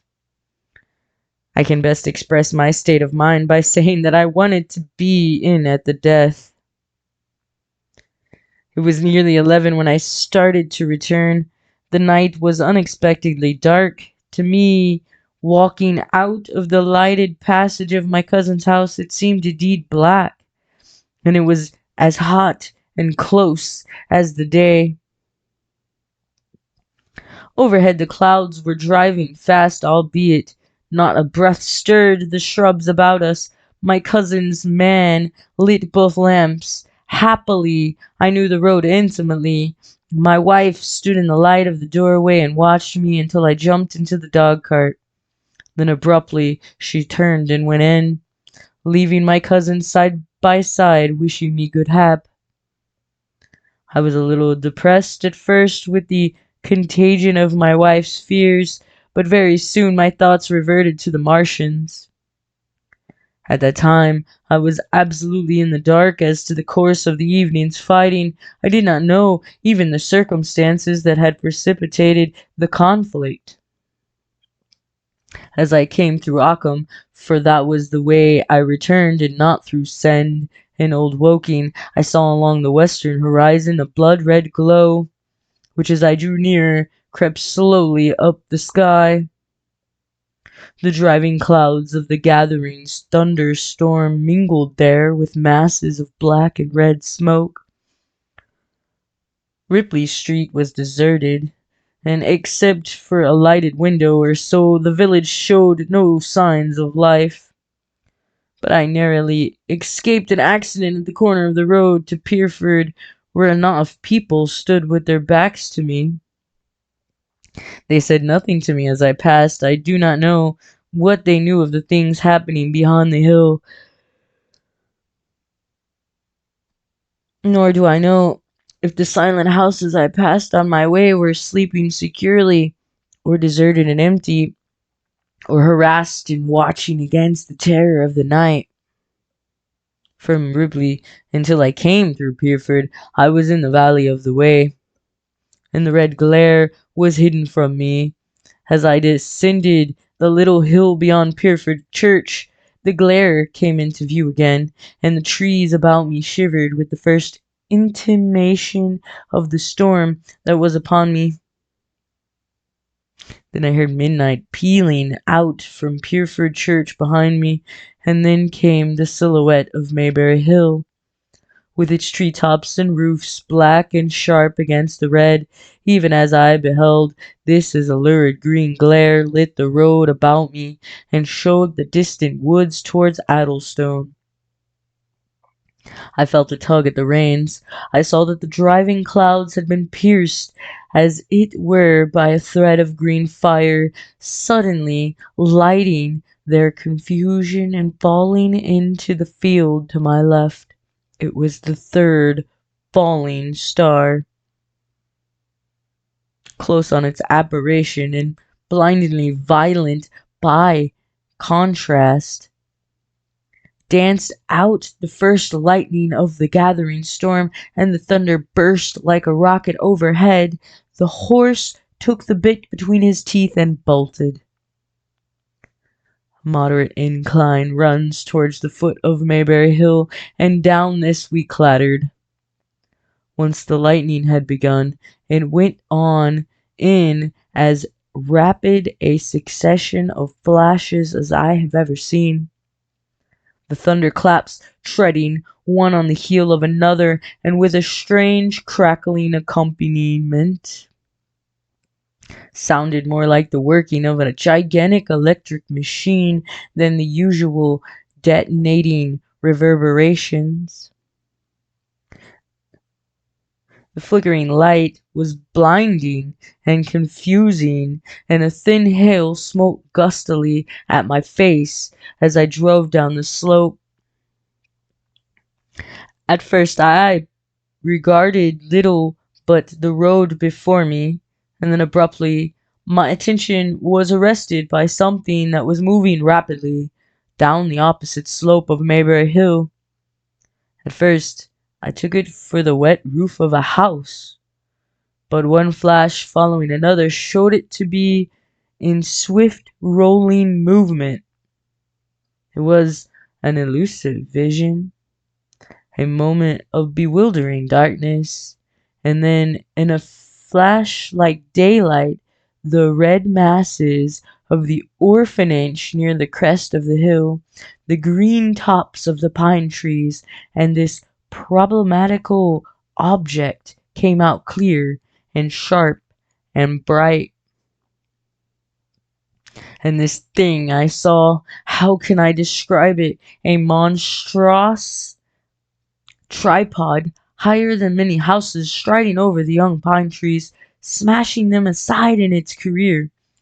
A walking engine of glittering metal, striding now across the heather, articulate ropes of steel dangling from it, and clattering tumult of its passage mingling with the riot of the thunder. A flash, and it came out vividly, heeling over one way with 2 feet in the air to vanish, reappear almost instantly as it seemed, with the next flash 100 yards nearer. Can you imagine a milking stool tilted and bowled violently along the ground? That was the impression those instant flashes gave. But instead of a milking stool, imagine it a great body of machinery on a tripod stand. Then suddenly, the trees in the pine wood ahead of me were parted, as brittle reeds are parted by a man thrusting through them. They were snapped off and driven headlong, and a second huge tripod appeared, rushing as it seemed headlong towards me. And as I was galloping hard to meet it, at the sight of the second monster my nerves went altogether. Not stopping to look again, I wrenched the horse head hard round to the right, and in another moment the dog cart had heeled over upon the horse. The shafts smashed noisily, and I was flung sideways and fell heavily into a shallow pool of water. I cried out almost immediately and crouched, my feet still in the water, under a clump of furze. The horse lay motionless, his neck was broken, poor brute, and by the lightning flashes I saw the black bulk of the overturned dog-cart and the silhouette of the wheel still spinning slowly. In another moment the colossal mechanism went striding by me and passed uphill towards Pierford. Seen nearer, the thing was incredibly strange, for it was no mere insensate machine driving on its way. Machine it was, with a ringing metallic pace and long, flexible, glittering tentacles, one of which gripped a young pine tree, swinging and rattling about its strange body. It picked its road as it went striding along, and the brazen hood that surmounted it moved to and fro with the inevitable suggestion of a head looking about. Behind the main body was a huge mass of white metal like a gigantic fisherman's basket, and puffs of green smoke squirted out from the joints of the limbs as the monster swept by. And in an instant it was gone. So much I saw then, all vaguely for the flickering of the lightning, in blinding highlights and dense black shadows. As it passed, it set up an exultant, deafening howl that drowned the thunder. Halloo! Halloo! And in another minute it was with its companion half a mile away, stooping over something in the field. I have no idea. No doubt this thing in the field was the third of the 10 cylinders they had fired at us from Mars. For some minutes I lay there in the rain darkness, watching, by the intermittent light, these monstrous beings of metal moving about in the distance over the hedge tops. A thin hill was now beginning, and as it came and went, their figures grew misty and then flashed into the clearness again. Now and then came a gap in the lightning, and the night swallowed them up. I was soaked, with a hail above and a puddle of water below. It was some time before my blank astonishment would let me struggle up the bank to a drier position, or think at all of the imminent peril. Not far from me was a little one-room squatter's hut of wood, surrounded by a patch of potato garden. I struggled to my feet at least and crouched, and making use of every chance of cover, I made a run for this.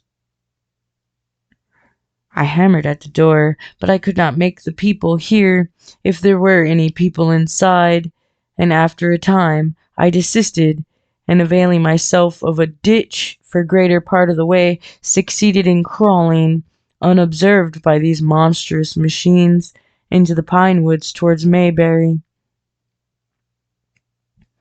Under cover of this I pushed on, wet and shivering now, towards my own house. I walked among the trees, trying to find the footpath. It was very dark indeed in the wood, for the lightning was now becoming infrequent, and the hail, which was pouring down in torrent, fell in columns through the gap in the heavy foliage. If I had fully realized the meaning of all the things I had seen, I should have immediately worked my way round through Byfleet to Street Cobham, and so gone back to rejoin my wife at Leatherhead. But that night, the strangest of things about me and my physical wretchedness prevented me, for I was bruised, weary, wet to the skin, deafened, and blinded by the storm. I had a vague idea of going on to my house, and that as much motive as I had.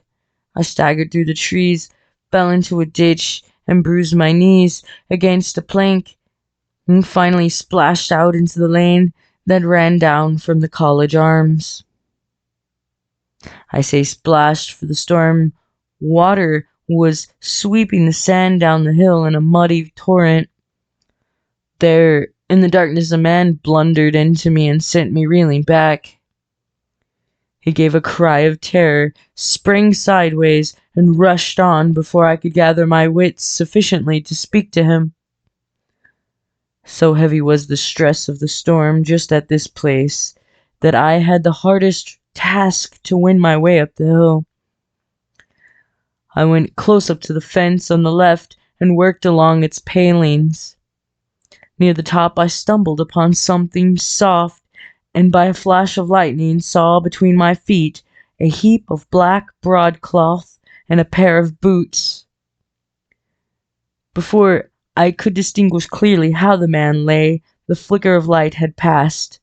I stood over him, waiting for the next flash. When it came, I saw that he was a sturdy man, cheaply but not shabbily dressed. His head was bent under his body, and he lay crumpled up close to the fence, as though he had been flung violently against it.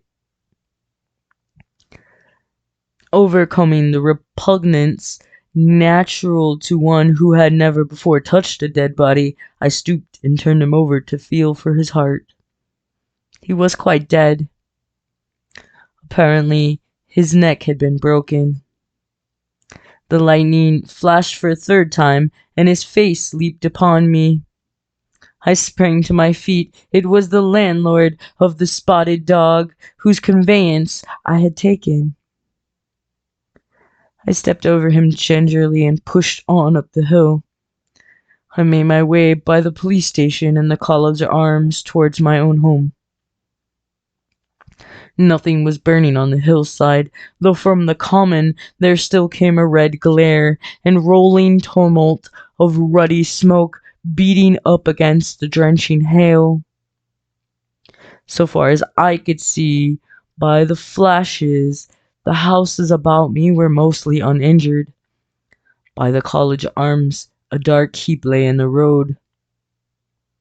Down the road, towards Mayberry Bridge, there were voices and the sound of feet, but I had not the courage to shout or to go to them.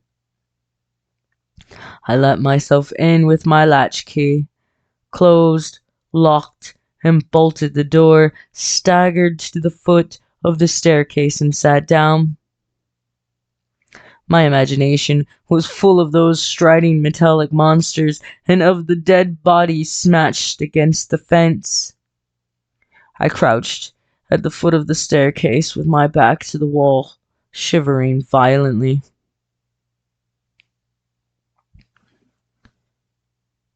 Chapter 11. At the window, I've already said that my storms of emotions have a trick of exhausting themselves. After a time, I discovered that I was cold and wet, and with little pools of water about me on the stair carpet. I got up almost mechanically, went into the dining room, and drank some whiskey, and then I was moved to change my clothes. After I had done that, I went upstairs to my study, but why I did so, I do not know. The window of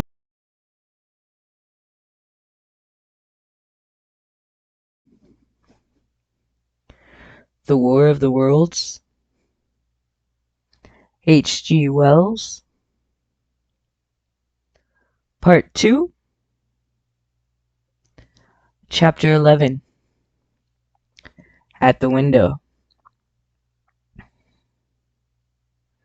I've already said that my storm of emotions have a trick of exhausting themselves. After a time, I discovered that I was cold and wet, and with little pools of water about me on the stair carpet, I got up almost mechanically, went into the dining room and drank some whiskey, and then I was moved to change my clothes. After I had done that, I went upstairs to my study, but why I did so I do not know. The window of my study looks over the trees and the railway towards Horsell Common. In the hurry of our departure, this window had been left open. The passage was dark, and by contrast with the picture the window frame enclosed, the side of the room seemed impenetrably dark. I stopped short in the doorway. The thunderstorm had passed, the towers of the Oriental College and the pine trees about it had gone, and very far away, lit by a vivid red glare, the common about the sandpits were visible. Across the light, huge black shapes, grotesque and strange, moved busily to and fro. It seemed indeed as if the whole country in that direction was on fire. A broad hillside set with minute tongues of flame, swaying and writhing with the gust of the dying storm, and throwing a red reflection upon the cloud scud above. Every now and then a haze of smoke from some nearer conflagration drove across the window and hid the Martian shapes. I could not see what they were doing, nor the clear form of them, nor recognize the black objects they were busied upon. Neither could I see the near fire, though the reflections of it danced on the wall and ceiling of the study. A sharp, resinous tang of burning was in the air. I closed the door noiselessly and crept towards the window. As I did so, the view opened out until on the one hand it reached to the houses about Woking Station, and on the other hand to the charred and blackened pine woods on Byfleet. There was a light down below the hill on the railway near the arch, and several of the houses along the Maybury Road and the streets near the station were glowing ruins. The light upon the railway puzzled me at first. There were a black heap and a vivid glare, and to the right of that a row of yellow oblongs. Then I perceived that this was a wrecked train, the foreparts smashed, and on hinder fire, the hinder carriages still upon the rails. Between these three main centers of light, the houses, the train, and the burning country towards Chobham, stretched irregular patches of dark country, broken here and there by intervals of dimly glowing and smoking ground.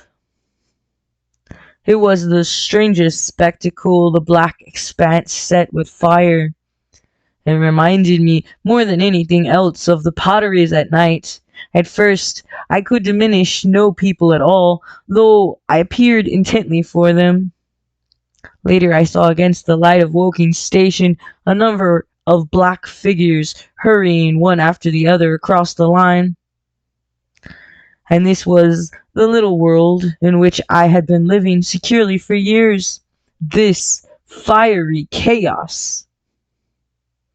What had happened in the last 7 hours I still did not know, nor did I know, though I was beginning to guess, the relation between these mechanical colossi and the sluggish lumps I had seen disgorged from the cylinder.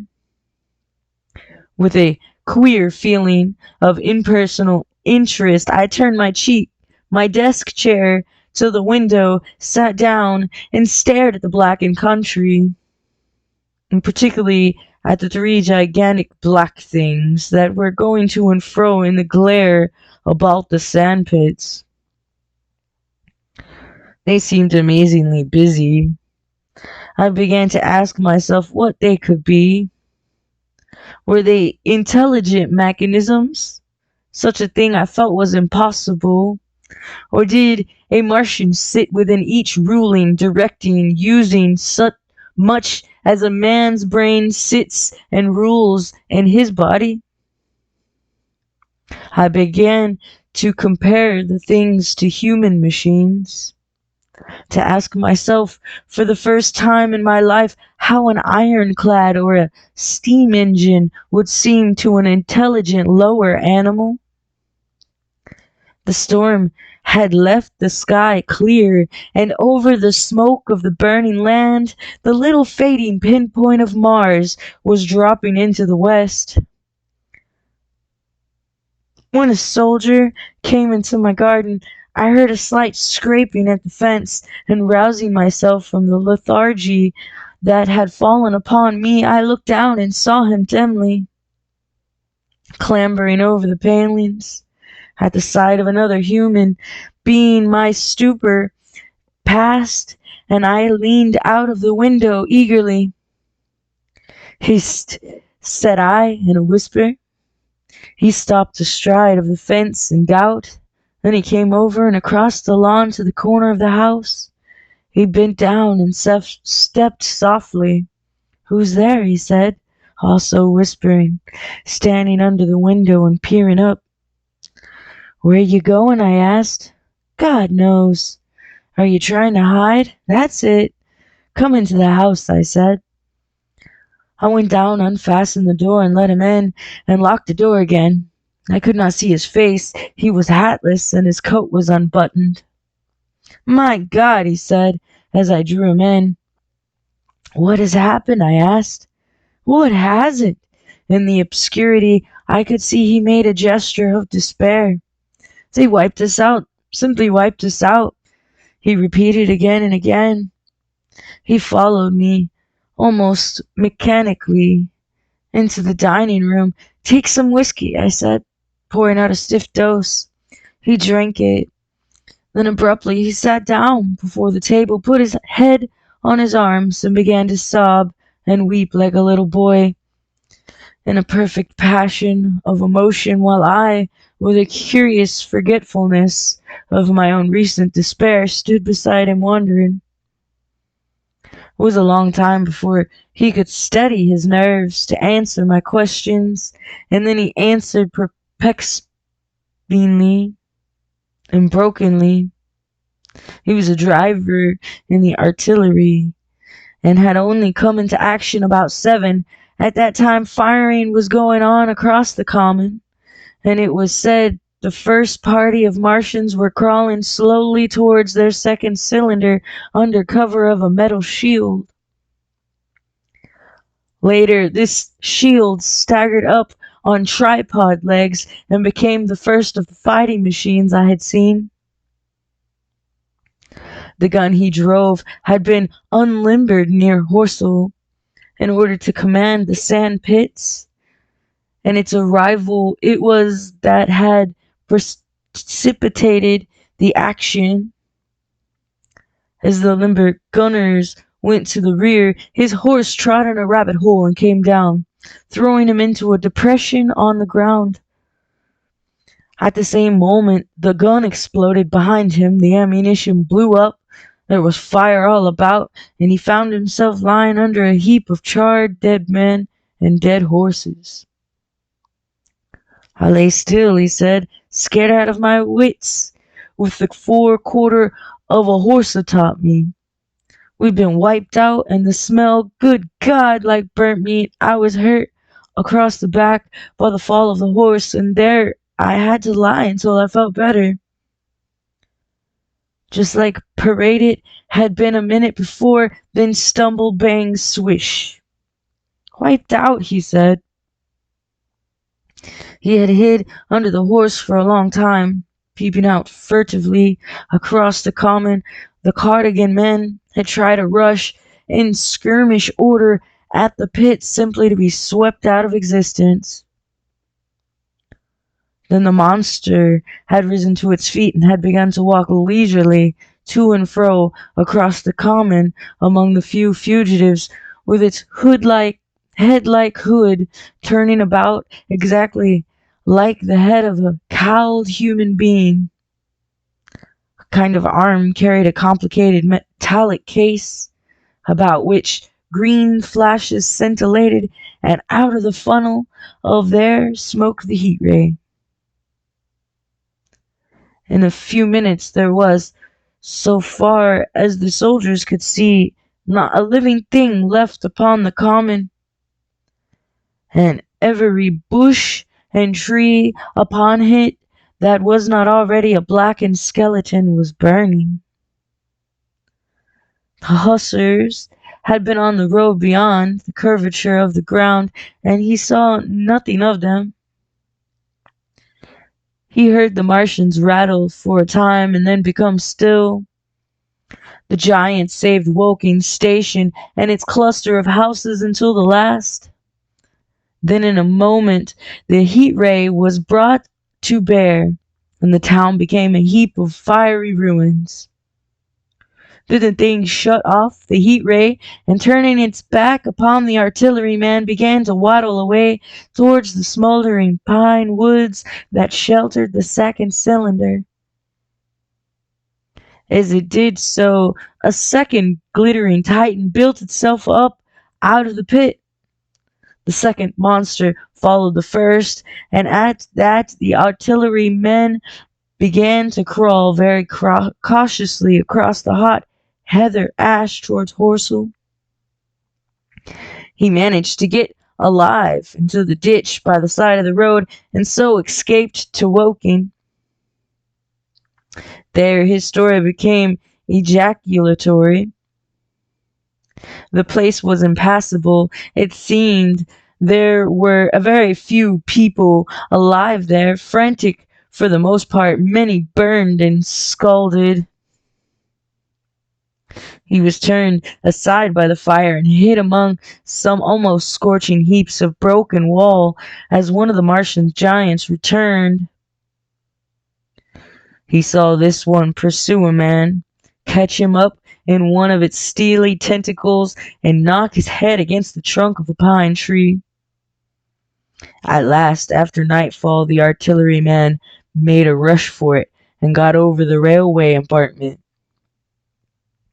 Since then he had been skulking along towards Maybury in the hope of getting out of danger Londonward. People were hiding in trenches and cellars, and many of the survivors had made off towards Woking village and Sind. He had been consumed with thirst until he found one of the water mains near the railway arch smashed, and the water bubbling out like a spring upon the road. That was the story I got from him bit by bit. He grew calmer, telling me and trying to make me see the things he had seen. He had eaten no food since midday, he had told me early in his narrative, and I found some mutton and bread in the pantry and brought it into the room. We lit no lamp for fearing of attracting the Martians, and ever and again our hands would touch upon bread and meat. As he talked, things about us came darkly out of the darkness, and the trampled bushes and broken rose trees outside the window grew distinct. It would seem that a number of men or animals had rushed across the lawn. I began to see his face blackened and haggard, as no doubt mine was also. When we had finished eating, we went softly upstairs to my study, and I looked again out of the open window. In one night, the valley had become a valley of ashes. The fires had dwindled now. Where flames had been, there were now streamers of smoke. But the countless ruins of the shattered and gutted houses and blasted and blackened trees, as the night had hidden, stood out now gaunt and terrible in the pitiless light of dawn. Yet here and there some object had had the luck to escape. A white railway signal here, and the end of a greenhouse there, white and fresh amid the wreckage. Never before in the history of warfare had destruction been so indiscriminate and so universal. And shining with the growing light of the east, 3 of the metallic giants stood about the pit, their cowls rotating as though they were surveying the desolation they had made. It seemed to me that the pit had been enlarged, and ever and again puffs of vivid green vapor steamed up and out of it towards the brightening dawn. Steamed up, a world broke and vanished. Beyond were the pillars of fire about Chobham. They became pillars of bloodshot smoke at the first touch of the day. Chapter 12. What I saw of the destruction of Weybridge and Shepperton.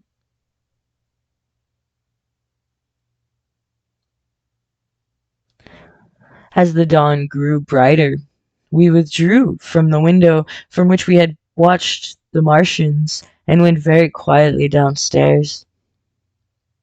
The artilleryman agreed with me that the house was no place to stay in. He proposed, he said, to make his way Londonward and thus rejoin his battery number 12 of the horse artillery.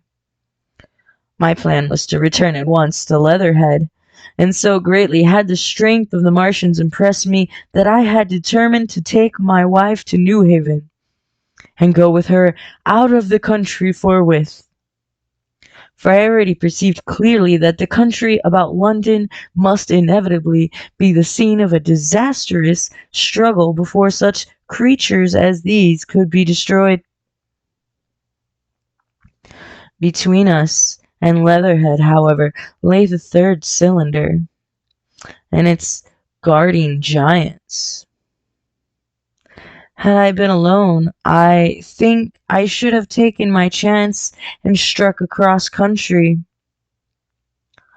But the artilleryman dissuaded me. It's no kindness to the right sort of wife, he said, to make her a widow. And in the end I agreed to go with him, under cover of the woods, northward as far as Street Cobham before I parted with him. Thence I would make a big detour by Epsom to reach Leatherhead. I should have started at once, but my companion had been in active service and he knew better than that. He made me ransack the house for a flask, which he filled with whiskey, and we lined every available pocket with packets of biscuits and slices of meat. Then we crept out of the house and ran as quickly as we could down the ill-made road by which I had come overnight. The houses seemed deserted. In the road lay a group of 3 charred bodies close together, struck dead by the heat ray. And here and there were things that people had dropped: a clock, a slipper, a silver spoon, and the likes, poor valuables. At the corner, turning up towards the post office, a little cart, filled with boxes and furniture, and horseless heeled over a broken wheel. A cast box had been hastily smashed open and thrown under the debris. Except the lodge at the orphanage, which was still on fire, none of the houses had suffered very greatly here. The heat ray had shaved the chimney tops and passed. Yet, save ourselves, there did not seem to be a living soul on Mayberry Hill. The majority of the inhabitants had escaped, I suppose, by way of the old Woking road, the road I had taken when I drove to Leatherhead, or they had hidden. We went down the lane by the body of the man in black, sodden now from the overnight hail, and broke into the woods at the foot of the hill. We pushed through these towards the railway without meeting a soul. The woods across the line were but the scarred and blackened ruins of the woods. For the most part the trees had fallen, but a certain proportion still stood, dismal, grey stems, with dark brown foliage instead of green. On our side the fire had done no more than scorch the nearer trees. It had failed to secure its footing. In one place the woodmen had been at work on Saturday. Trees, felled and freshly trimmed, lay in a clearing with heaps of sawdust but the sawing machine and its engine. Hard by was a temporary hut, deserted. There was not a breath of wind this morning, and everything was strangely still. Even the birds were hushed, and as we hurried along, I and the artilleryman talked in whispers and looked now and again over our shoulders. Once or twice we stopped to listen. After a time we drew near the road, and as we did so we heard the clatter of hoofs, and saw through the trees' stems 3 cavalry soldiers riding slowly towards Woking. We hailed them, and they halted while we hurried towards them. It was a lieutenant and a couple of privates of the 8th Hussars, with a stand like a deodiolite, which the artilleryman told me was a heliograph. "You are the first men I've seen coming this way this morning," said the lieutenant. "What's brewing?" His voice and face were eager. The men behind him stared curiously. The artilleryman jumped down the bank into the road and saluted. "Gun destroyed last night, sir. Have been hiding, trying to rejoin my battery, sir. You'll come in sight of the Martian, I expect, about a half a mile along the road." "What the dickens are they like?" asked the lieutenant. "Giants in armor, sir. 100 feet high, 3 legs and a body like aluminum, with a mighty great head and a hood, sir." "Get out," said the lieutenant. "What confounded nonsense!" "You'll see, sir. They carry a kind of box, sir, that shoots fire and strikes you dead." "What do you mean, a gun?" "No, sir." And the artillery began a vivid account of the heat ray. Halfway through the lieutenant interrupted and looked up at me. I was still standing on the bank by the side of the road. "It's perfectly true," I said. "Well," said the lieutenant, "I suppose it's my business to see to it. Look here," to the artilleryman, "we're detailed here clearing people out of their houses. You'd better go along and report yourself to Brigadier General Marvin and tell him all you know. He's a Weybridge. Know the way?" I do, I said, and he turned his horse southward again. Half a mile, you say, said he. At most, I answered, and pointed over the treetops southward. He thanked me and rode on, and we saw them no more. Farther along, we came upon a group of 3 women and 2 children in the road, busy clearing out a laborer's cottage. They had got hold of a little hand truck and were piling it up with unclean-looking bundles and shabby furniture. They were all too assiduously engaged to talk to us as we passed. By Byfleet Station, we emerged from the pine trees and found the country calm and peaceful under the morning sunlight. We were far beyond the range of the heat ray there, and had it not been for the silent desertion of some of the houses, the stirring movement of packing in others, and the knot of soldiers standing on the bridge over the railway and staring down the line towards Woking, the day would have seemed very like any other Sunday. Several farm wagons and carts were moving creakily along the road to Addlestone. And suddenly, through the gate of a field, we saw, across a stretch of flat meadow, 6 12-pounders standing neatly at equal distances pointing towards Woking. The gunners stood by the guns waiting, and the ammunition wagons were at a business-like distance. The men stood almost as if under inspection. That's good, said I. They will get one fair shot at any rate. The artilleryman hesitated at the gate. I shall go on, he said. Further on towards Weybridge, just over the bridge, there was a number of men in white fatigue jackets throwing up a long rampart and more guns behind. It's bows and arrows against the lightning anyhow, said the artilleryman. They haven't seen that fire beam yet.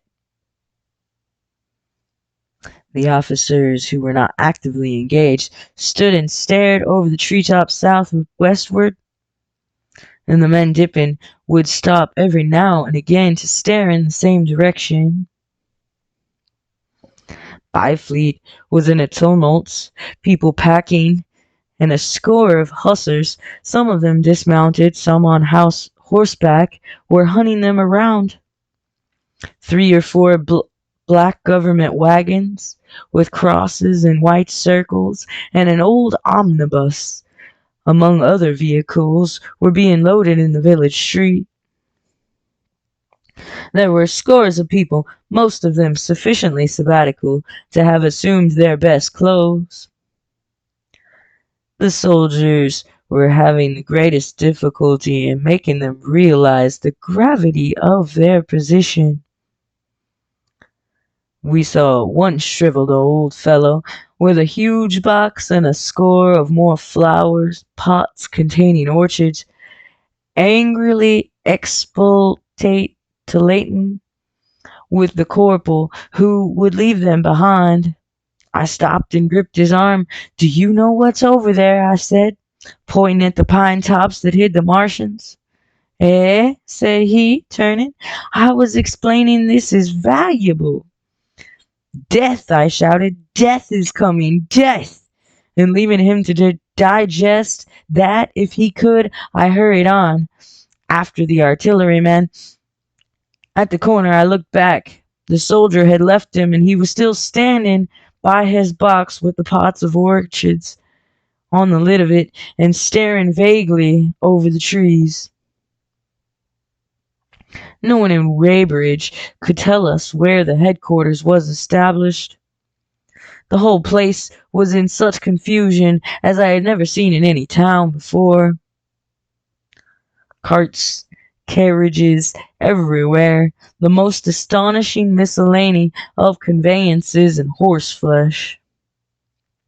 The respectable inhabitants of the place, men in golf and boating costumes, wives prettily dressed, were packing riverside loafers, energetically helping children excited, and for the most part highly delighted at the astonishing variation of their Sunday experiences. In the midst of it all, the worthy vicar was very pluckily holding an early celebration, and his bell was jangling out above the excitement. I and the artilleryman, seated on the step of the drinking fountain, made a very passable meal upon what we had brought with us. Patrols of soldiers here, no longer hussars but grenadiers in white, were warning people to move now, or to take refuge in their cellars as soon as the firing began. We saw as we crossed the railway bridge that a growing crowd of people had assembled in and about the railway station, and the swarming platform was piled with boxes and packages. The ordinary traffic had been stopped, I believe, in order to allow of the passage of troops and guns to Chertsey. And I have heard since that a savage struggle occurred for places in the special trains that were put on at a later hour. We remained at Weybridge until midday, and at that hour we found ourselves at the place near Shepperton Lock, where the Wey and Thames join. Part of the time we spent helping two old women to pack a little cart. The Wey has a treble mouth, and at this point boats are to be hired, and there was a ferry across the river. On the Shepperton side was an inn with a lawn, and beyond that the tower of Shepperton Church. It has been replaced by a spire, rose above the trees. Here we found an excited and noisy crowd of fugitives. As yet the flight had not grown to a panic, but there were already far more people than all the boats going to and fro could enable to cross. People came panting along under heavy burdens. One husband and wife were even carrying a small outhouse door between them, with some of their household goods piled thereon. One man told us he meant to try to get away from Shepperton Station. There was a lot of shouting, and one man was even jesting. The idea people seemed to have here was that the Martians were simply formidable human beings. He might attack and sack the town, to be certainly destroyed in the end. Every now and then, people would glance nervously across the way at the meadows towards Chertsey, but everything over there was still. Across the Thames, except just where the boats landed, everything was quiet, in vivid contrast with the Surrey side. The people who landed there from the boats went tramping off down the lane. The big ferry boat had just made a journey. 3 or 4 soldiers stood on the lawn of the inn, staring and jesting at the fugitives without offering to help. The inn was closed, as it was now within prohibited hours. "What's that?" cried a boatman. "And shut up, you fool," said a man near me to a yelping dog. Then the sound came again, this time from the distance of Chertsey, a muffled thud, the sound of a gun. The fighting was beginning. Almost immediately unseen batteries across the river to our right unseen because of the trees, took up the course, firing heavily one after the other. A woman screamed. Everyone stood arrested by the sudden stir of battle near us and yet invisible to us. Nothing was to be seen save flat meadows, cows feeding unconcernedly for the most part, and silvery pollard willows motionless in the warm sunlight. "The soldiers stop 'em," said a woman beside me, doubtfully. A haziness rose over the tree tops, and suddenly we saw a rush of smoke far away up at the river. A puff of smoke that jerked up into the air and hung, and forthwith the ground heaved underfoot, and a heavy explosion shook the air, smashing 2 or 3 windows in the houses near and leaving us astonished. "Here they are," shouted a man in a blue jersey. "Yonder, do you see them? Yonder!" Quickly, one after the other, 1, 2, 3, 4 of the armored Martians appeared. Far away over the little trees, across the flat meadows that stretched towards Chertsey, and striding hurriedly towards the river, little cowled figures that seemed at first going with a rolling motion, and as fast as flying birds. Then, advancing obliquely towards us, came a fifth. Their armored bodies glittered in the sun as they swept swiftly forward upon the guns, growing rapidly larger as they drew nearer.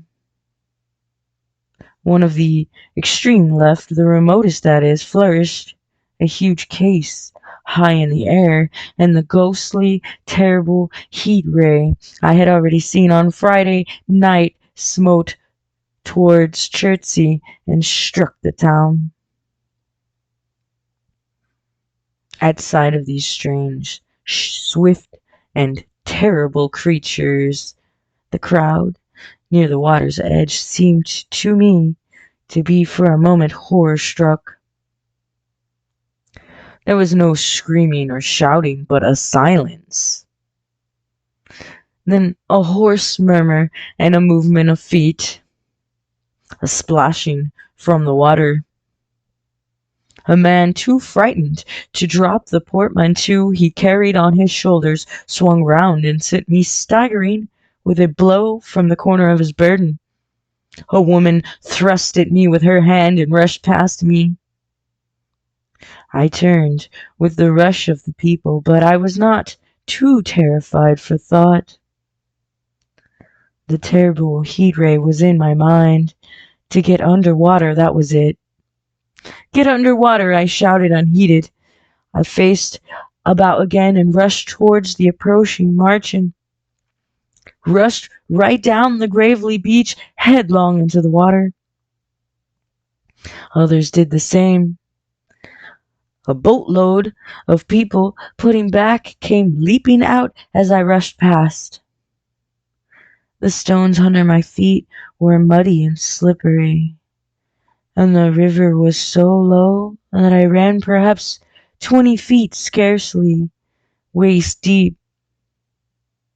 Then as the Martian towered overhead, scarcely a couple of 100 yards away, I flung myself forward under the surface. The splashes of the people in the boats leaping into the river sounded like thunderclaps in my ears.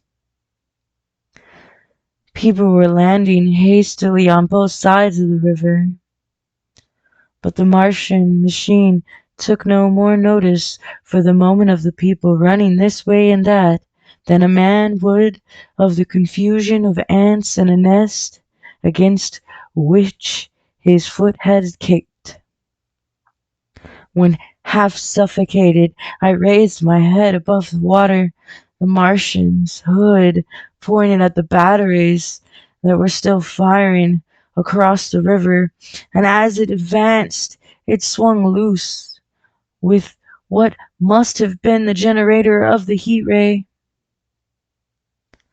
In another moment, it was on the bank, and in a stride, wading halfway across, the knees of its foremost legs bent at the farther bank. And in another moment, it had raised itself to its full height again, close to the village of Shepperton. For with the 6 guns which, unknown to anyone on the right bank, had been hidden behind the outskirts of the village, fired simultaneously. The sudden near concussion, the last close upon the first, made my heart jump. The monster was already rising the case, generating the heat ray, as the first shell burst 6 yards above the hood. I gave a cry of astonishment. I saw and thought nothing of the other 4 Martian monsters. My attention was riveted upon the near incident. Simultaneously, 2 other shells burst in the air near the body as the hood twisted round in time to receive, but not in time to dodge, the 4th shell. The shell burst clean in the face of the thing. The hood bulged, flashed, was whirled off in a dozen tattered fragments of red flesh and glittering metal. "Hit!" shouted I, with something between a scream and a cheer.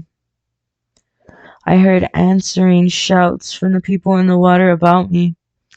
I could have leaped out of the water with that momentarily exultation.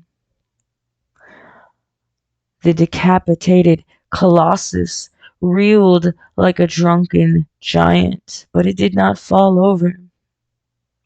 It recovered its balance by a miracle, and no longer heeding its steps, and with the camera that fired the heat wave now rigidly upheld, it reeled swiftly upon Shepperton.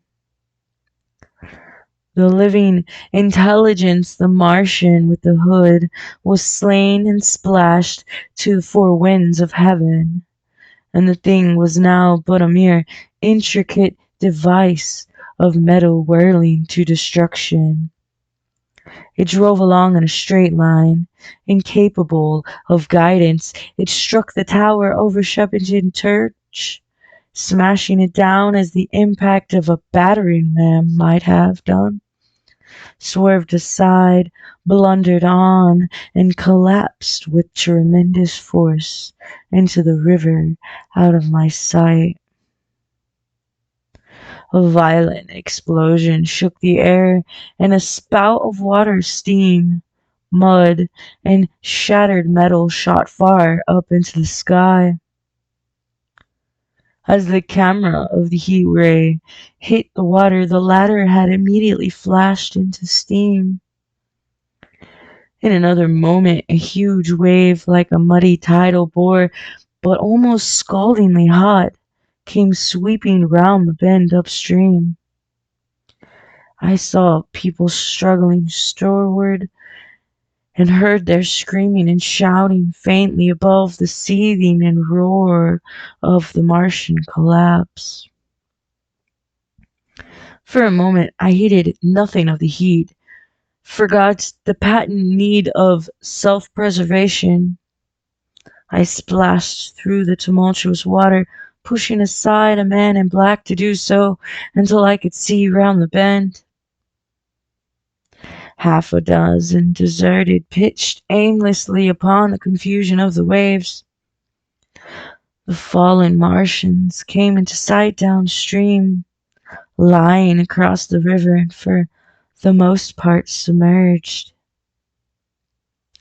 Thick clouds of steam were pouring off the wreckage, and through the tumultuous whirling wisps I could see, Intermittently and vaguely, the gigantic limbs churning the water, flinging a splash and spray of mud and froth into the air. The tentacles swayed and struck like living arms, and save for the helpless purposelessness of these movements, it was as if some wounded thing were struggling for its life amid the waves.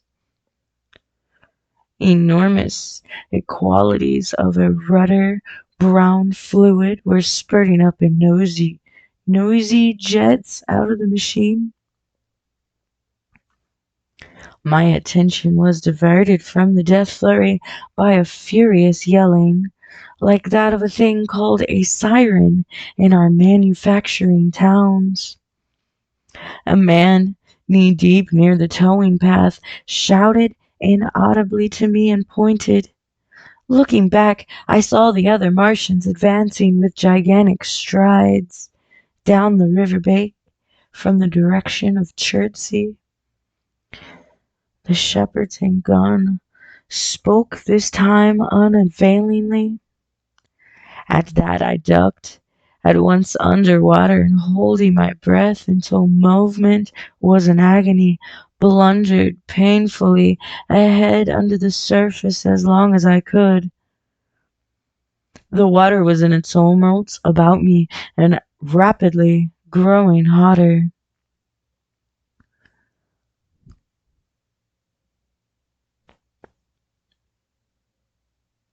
When for a moment I raised my head to take breath and throw the hair and water from my eyes, the steam was rising in a whirling white fog that at first hid the Martians altogether.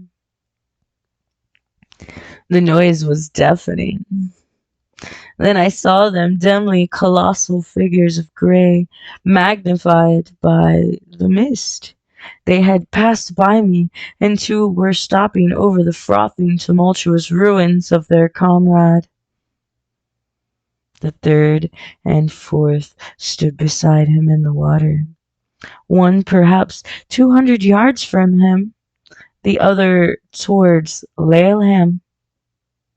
The generators of the heat rays waved high, and the hissing beams smoked down this way and that. The air was full of sound, a deafening and confusing conflict of noises, the clangorous din of the Martians, the crash of falling houses, the thud of trees, fences, sheds, flashing into flames, and the crackling of the roaring of fire. Dense black smoke was leaping up to mingle with the steam from the river, and as the heat went to and fro over Weybridge, its impact was marked by flashes of incandescent white that gave place at once to a smoky dance of lurid flames. The nearer houses stood intact, awaiting their fate, shadowy, faint, and pallid in the steam, with the fire behind them going to and fro. For a moment, perhaps, I stood there breast high in the almost boiling water, dumbfounded at my position, hopeless of escape. Though the reek I could see the people who had been with me in the river scrambling out of the water through the reeds like little frogs hurrying through the grass from the advance of a man, or running to and fro in utter dismay on the towing path. Then suddenly white flashes of the heat ray came leaping toward us. The houses caved in as they dissolved at its touch, and darted out flames. The trees changed to fire with a roar. The ray flickered up and down the towing path, licking off the people who ran this way and that, and came down to the water's edge, not 50 yards from where I stood. It swept across the river to Shepperton, and the water in its track rose, and a boiling wheel crested with steam. I turned shoreward. In another moment the huge wave, well nigh at the boiling point, had rushed upon me. I screamed aloud and scalded, half blinded, agonized. I staggered through the leaping, hissing water towards the shore. Had my foot stumbled, it would have been the end. I fell helplessly in full sight of the Martians upon the broad, bare, gravely spit that runs down to mark the angle of the Wey and Thames. I expected nothing but death. I have a dim memory of the foot of a Martian coming down within a score of yards of my head, driving straight into the loose gravel, whirling its way, and that, and lifting again, of a long suspense, and then of the four carrying the debris of their comrade between them, now clear, and then presently faint through a veil of smoke, receding interminably, as it seemed to me, across a vast space of river and meadow, and then very slowly I realized that by a miracle I had escaped. Chapter 13. How I Fell In with the Curate.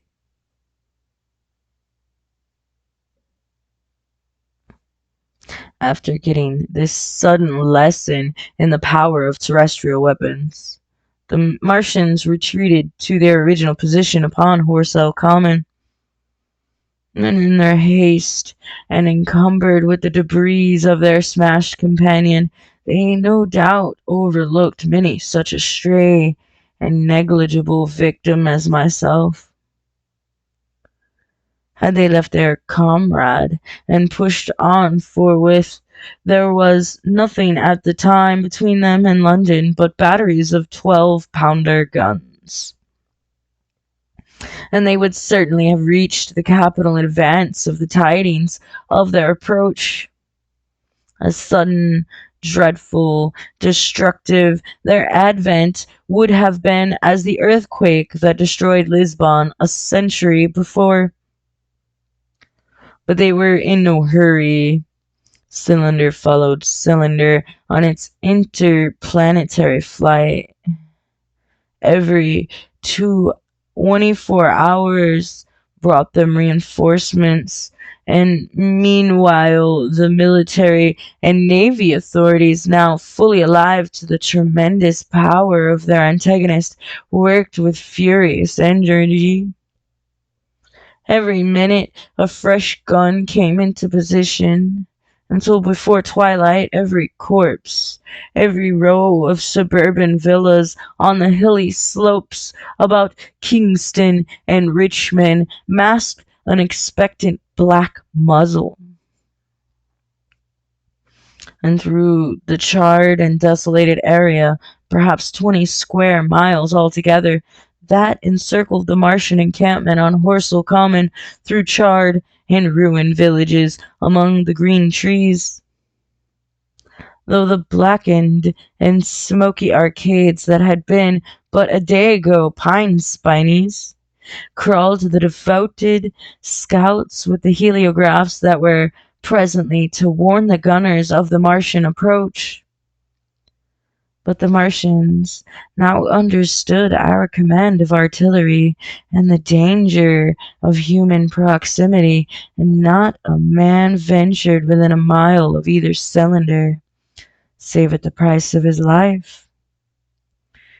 It would seem that these giants spent the earlier part of the afternoon in going to and fro, transferring everything from the second and third cylinders, the second in Addlestone golf links, and the third at Pierford, to their original pit on Horsell Common.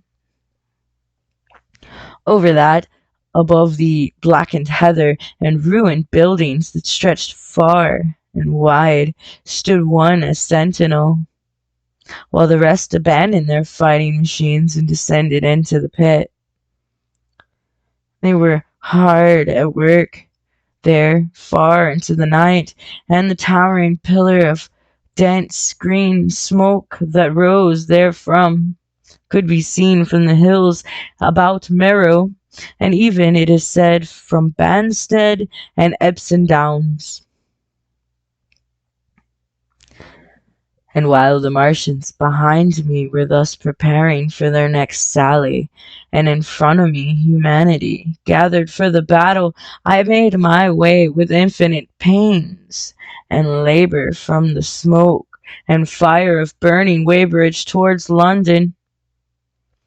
I saw an abandoned boat, very small and remote, drifting downstream, and throwing off the most of sodden clothes, I went after it, gained it, and so escaped out of that destruction.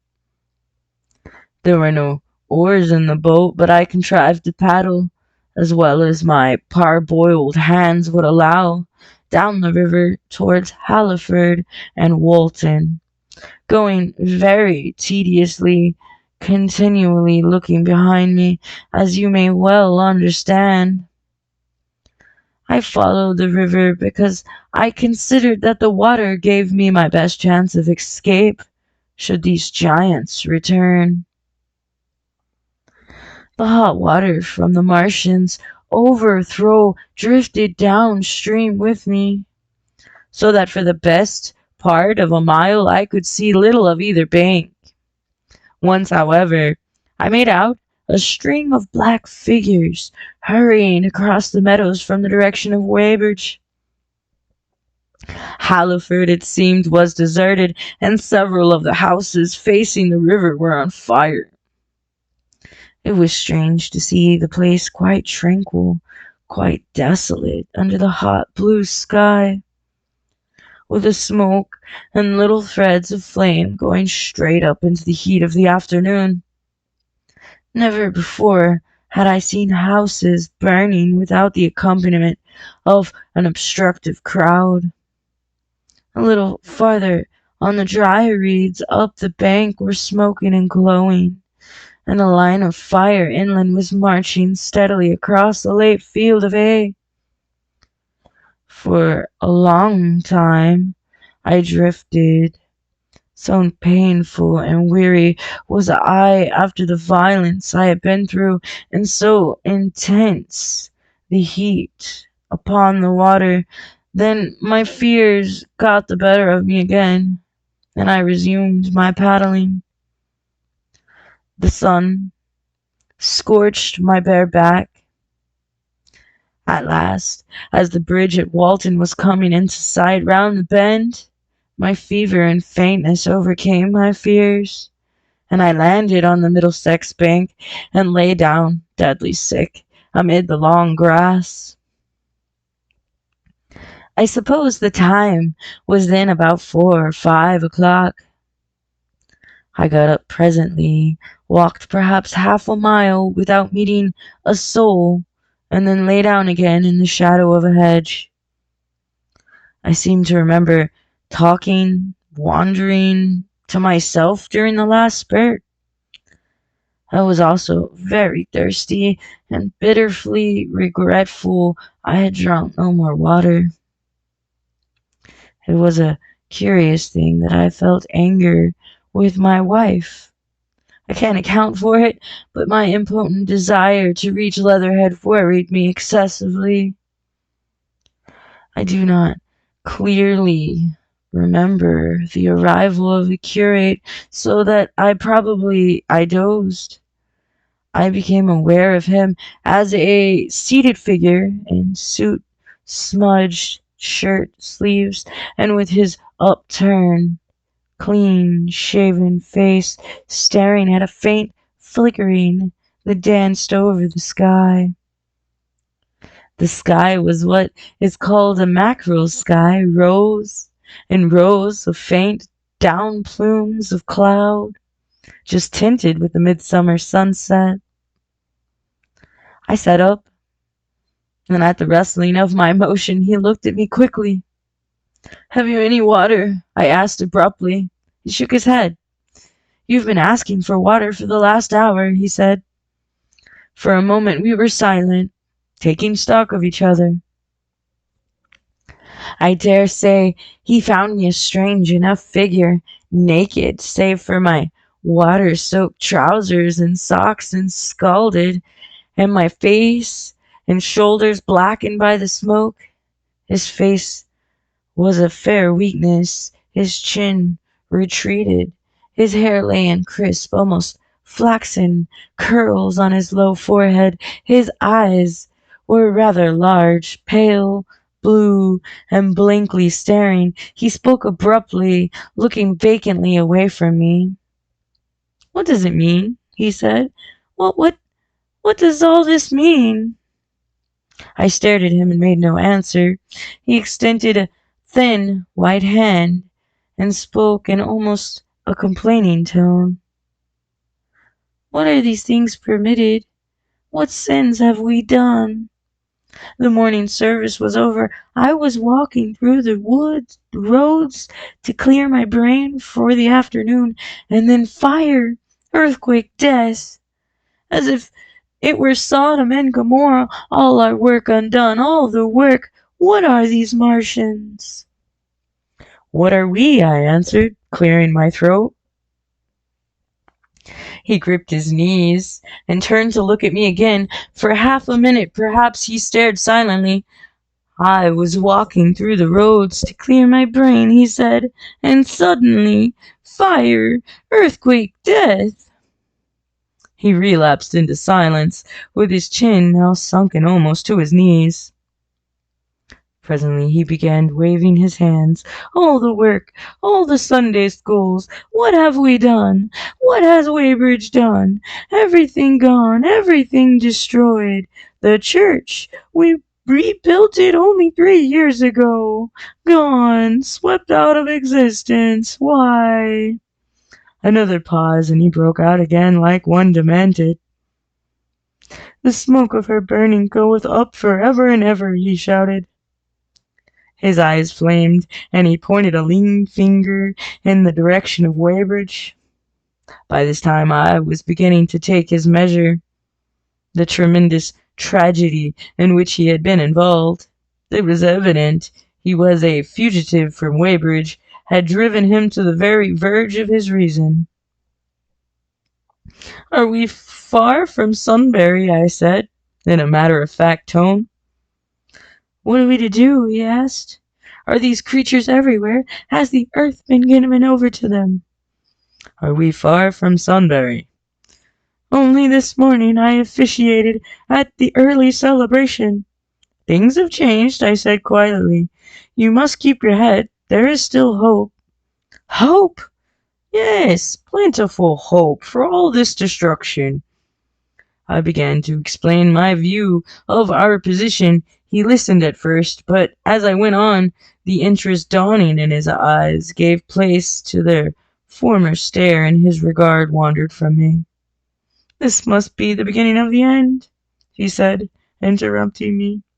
"The end, the great and terrible day of the Lord, when men shall call upon the mountains and the rocks to fall upon and hide them from the face of him that sitteth upon the throne."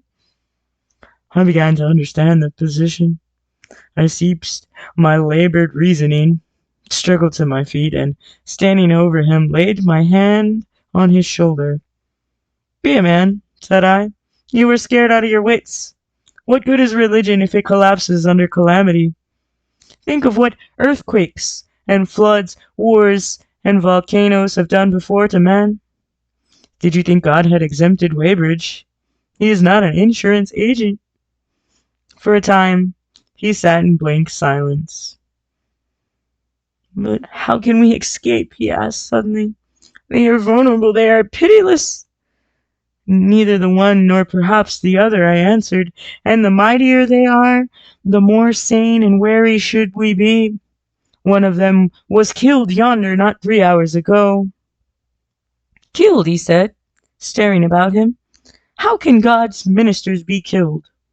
"I saw it happen."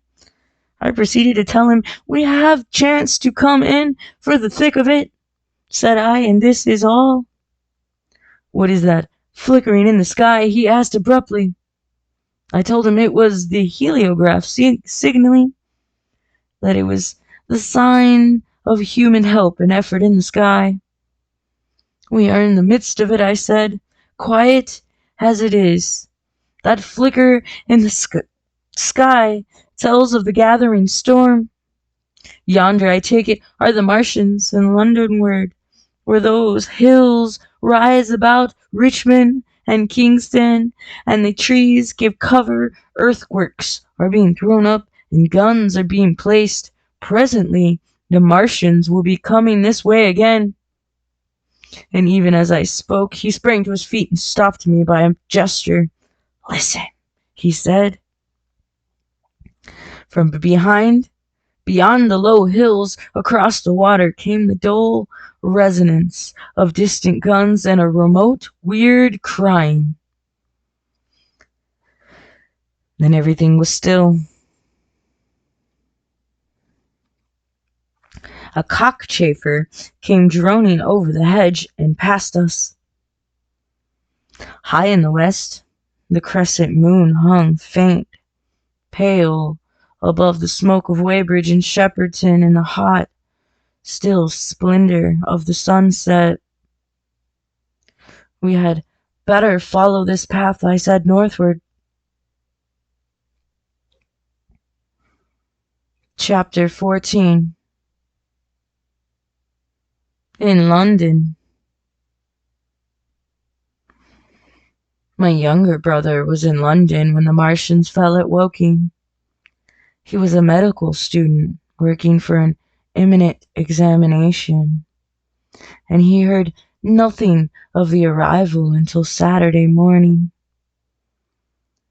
The morning papers on Saturday contained, in addition to lengthy special articles on the planet Mars, on life in the planets, and so forth, a brief and vaguely worded telegram, all the more striking for its brevity. The Martians, alarmed by the approach of a crowd, had killed a number of people with a quick-firing gun, so the story ran.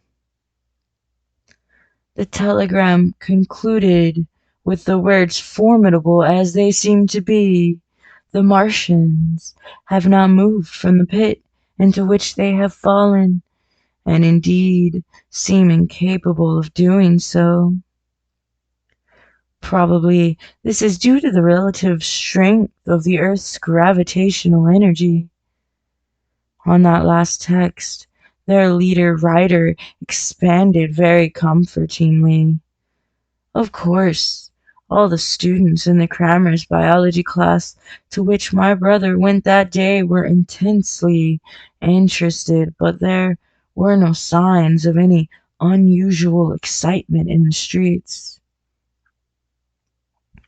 The afternoon paper puffed scraps of news under big headlines. They had nothing to tell beyond the movements of the troops about the common, and the burning of the pine woods between Woking and Weybridge until 8.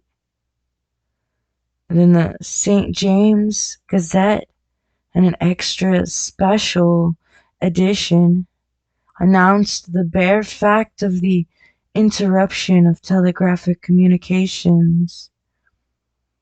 This was thought to be due to the falling of burning pine trees across the line. Nothing more of the fighting was known that night, the night of my drive to Leatherhead and back. My brother felt no anxiety about us, as he knew from the description in the papers that the cylinder was a good 2 miles from my house. He made up his mind to run down that night to me in order, as he says, to see the thing before they were killed. He dispatched a telegram which never reached me about 4 o'clock, and spent the evening at a music hall. In London also, on Saturday night, there was a thunderstorm. My brother reached Waterloo in a cab. On the platform for which the midnight train usually starts, he learned, after some waiting, that an accident prevented the trains from reaching Woking that night. The nature of the accident he could not ascertain. Indeed, the railway authorities did not clearly know at the time.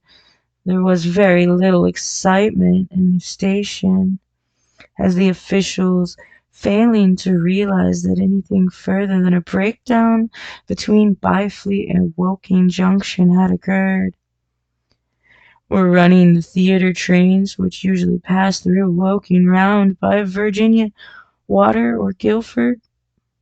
They were busy making the necessary arrangements to alter the route of the Southampton and Portsmouth Sunday League excursions. A nocturnal newspaper reporter, mistaking my brother for the traffic manager, to whom he bears a slight resemblance, waylaid and tried to interview him. For people accepting the railway officials connected the breakdown with the Martians. I have read in another account of these events that on Sunday morning all London was electrified with news from Woking. As a matter of fact, there was nothing to justify that very extravagant phrase. Plenty of Londoners did not hear of the Martians until the panic of Monday morning. Those who did not took some time to realize all the hastily worded telegrams in the Sunday paper conveyed. The majority of people in London do not read Sunday papers. The habit of personal security, moreover, is so deeply fixed in the Londoner's mind, and startling intelligence so much as a matter of course in the papers, that they could read without any personal tremors. About 7 o'clock last night, the Martians came out of the cylinder and, moving about under an armor of metallic shields, have completely wrecked Woking Station with the adjacent houses and massacred an entire battalion of the Cardigan Regiment. No details are known. Maxims have been absolutely useless against their armor. Their field guns have been disabled by them. Flying hussars have been galloping into Chertsey. The Martians appear to be moving slowly towards Chertsey or Windsor. Great anxiety prevails in West Surrey, and earthworks are being thrown up to check the advance northward. That was how the Sunday Sun put it, and a clever and remarkably prompt handbook article in the Referee compared the affair to a menagerie suddenly let loose in a village. No one in London knew positively of the nature of the armored Martians, and there was still a fixed idea that the monsters might be sluggish, crawling, creeping painfully. Such expressions occurred in almost all the earlier reports. None of the telegrams could have been written by an eyewitness of the advance. The Sunday papers printed separate editions as further news came to hand, some even in a default of it. But there was practically nothing more to tell people until late into the afternoon, when the authorities gave the press agency the news in their possession. It was stated that the people of Walton and Weybridge and all the districts were pouring along the roads Londonward, and that was all. My brother went to church at the Foundling Hospital in the morning, still in ignorance of what had happened on the previous night. There, he heard allusions made to the invasion and a special prayer for peace. Coming out, he brought a referee. He became alarmed at the news in this, and went again to Waterloo Station to find out if communications were restored. The omnibuses, carriages, cyclists, and innumerable people walking in their best clothes seemed scarcely affected by the strange intelligence that the news vendors were disseminating. People were interested, or if alarmed, alarmed only on account of the local residents. At the station, he heard for the first time that the Windsor and Chertsey lines were now interrupted. The porter told him that several remarkable telegrams had been received in the morning from Byfleet and Chertsey stations, but that these had abruptly ceased. My brother could get very little precise detail out of them. There's fighting going on Weybridge was the extent of their information. The train service was now very much disorganized. Quite a number of people who had been expecting friends from places on the southwestern network were standing about the station. One gray-headed old gentleman came and abused the Southwestern Company bitterly to my brother. It wants showing up, he said. 1 or 2 trains came in from Richmond, Putney, and Kingston, containing people who had gone out for a day's boating and found the locks closed, and a feeling of panic in the air. A man in a blue and white blazer addressed to my brother, full of strange tidings. There's a host of people driving into Kingston in traps and carts and things, with boxes of valuables and all that, he said. They come from Moseley, Weybridge, and Walton, and they say there's been guns heard at Chertsey, heavy firing, and that mounted soldier have told them to get off at once because the Martians are coming. We heard guns firing at Hampton Court Station, but we thought it was thunder. What the dickens does it all mean? The Martians can't get out of their pit, can they? My brother could not tell him. Afterwards, he found that the vague feeling of alarm had spread to the clients of the Underground Railroad, and that the Sunday excursionists began to return from all over the southwestern Lung, Barnes, Wimbledon, Richmond Park, Kew, and so forth, at unnatural early hours, but not a soul had been anything more than vague hearsay to tell of. Everyone connected with the terminus seemed ill-tempered. About 5 o'clock, the gathering crowd in the station was immensely excited by the opening of the line of communication, which is almost invariably closed between the south and eastern and southwestern stations, and the passage of carriage trucks bearing huge guns and carriages crammed with soldiers. These were the guns that were brought up from Woolwich and Chatham to cover Kingston. There was an exchange of pleasantries. You'll get eaten. We're the beast tamers, and so forth. A little while after that, a squad of police came into the station and began to clear the public off the platform, and my brother went into the streets again. The church bells were ringing for evensong, and a squad of Salvation Army lassies came singing down Waterloo. On the bridge, a number of loafers were watching a curious brown scum that came drifting down the stream in patches. The sun was just setting, and the clock tower in the House of Parliament rose against one of the most peaceful skies and it's possible to imagine. A sky of gold, barred with long transverse stripes of reddish purple cloud. There was talk of a floating body. One of the men there, a reservist he said he was, told my brother he had seen the heliograph flickering in the west.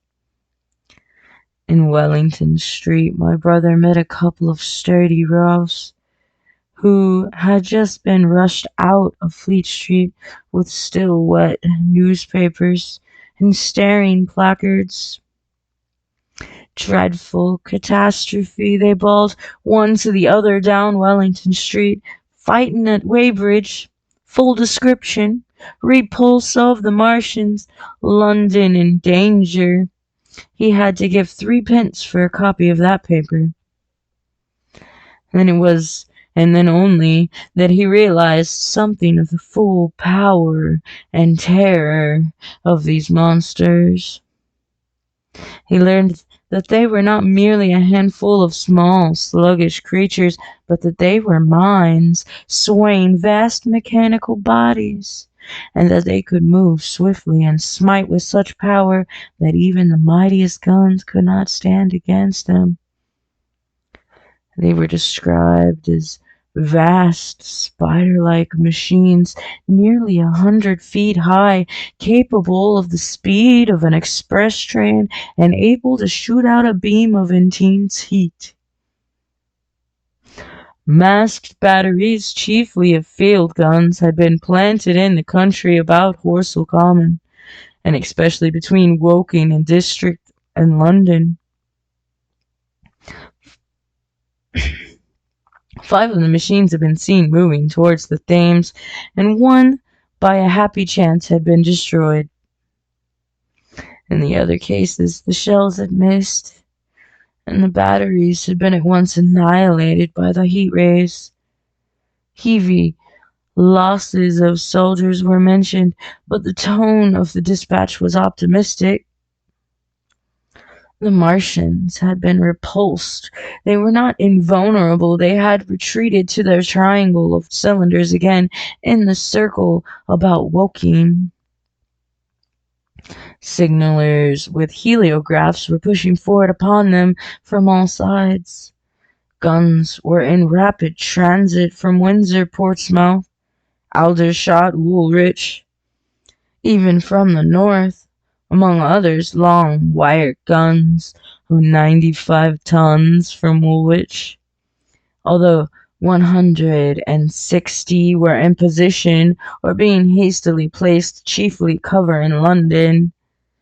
Never before in England had there been such a vast, rapid concentration of military material. Any further cylinders that fell, it was hoped, could be destroyed at once by high explosives, which were being rapidly manufactured and distributed.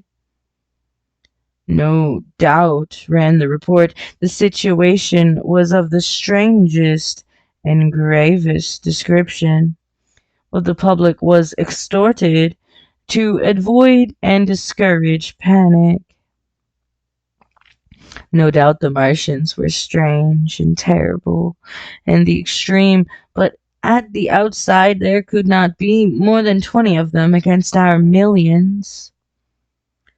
The authorities had reason to suppose, from the size of the cylinders, that at the outside there could not be more than 5 in each cylinder, 15 altogether, and one at least was disposed of, perhaps more. The public would be fairly warned of the approach of danger, and elaborate measures were being taken for the protection of the people in the threatened southwestern suburbs. And so, with reiterated assurances of the safety of London and the ability of the authorities to cope with the difficulty, this quasi-proclamation closed. This was printed in enormous type on paper, so fresh that it was still wet, and there had been no time to add a word of comment. It was Curious, my brother said, to see how ruthlessly the usual content of the paper had been hacked and taken out to give this place. All down Wellington Street, people could be seen fluttering out of the pink sheets and reading, and the Strand was suddenly noisy with voices of an army of hawkers following these pioneers. Men came scrambling off buses to secure copies. Certainly, this news was exciting people intensely, whatever their previous apathy. The shutters of a map shop in the Strand, were being taken down, my brother said, and a man in the Sunday raiment, lemon yellow gloves even, was visible inside the window, hastily fastening maps of Surrey to the glass. Going on along the Strand to Trafalgar Square, the paper in his hand, my brother saw some of the fugitives from West Surrey. There was a man with his wife and 2 boys, and some articles of furniture in a cart such as greengrocers use. He was driving from the direction of Westminster Bridge, and close behind him came a hay wagon with 5 or 6 respectable-looking people in it, and some boxes and bundles. The faces of these people were haggard, and their entire appearance contrasted conspicuously with the Sabbath best appearance of the people on the omnibuses. People in fashionable clothing peeped at them out of the cabs. They stopped at the square as if undecided which way to take, and finally turned eastward along the Strand. Some way behind these came a man in workday clothes, riding one of those old-fashioned tricycles with a small front wheel. He was dirty and white in the face. My brother turned towards Victoria and met a number of such people. He was a vague idea that he might see something of me. He noticed an unusual number of police regulating the traffic. Some of the refugees were exchanging news with the people on the omnibuses. One was professing to have seen the Martians, boilers on stilts, I tell you, striding along like men. Most of them were excited and animated by the strange experience. Beyond Victoria, the public houses were doing a lively trade with these arrivals. At all the street corners, groups of people were reading papers, talking excitedly, or staring at these unusual visitors, Sunday visitors. They seemed to increase as night drew on, until at last the roads, my brother said, were like Epsom High Street on a Derby day. My brother addressed several of these fugitives and got unsatisfactory answers from most.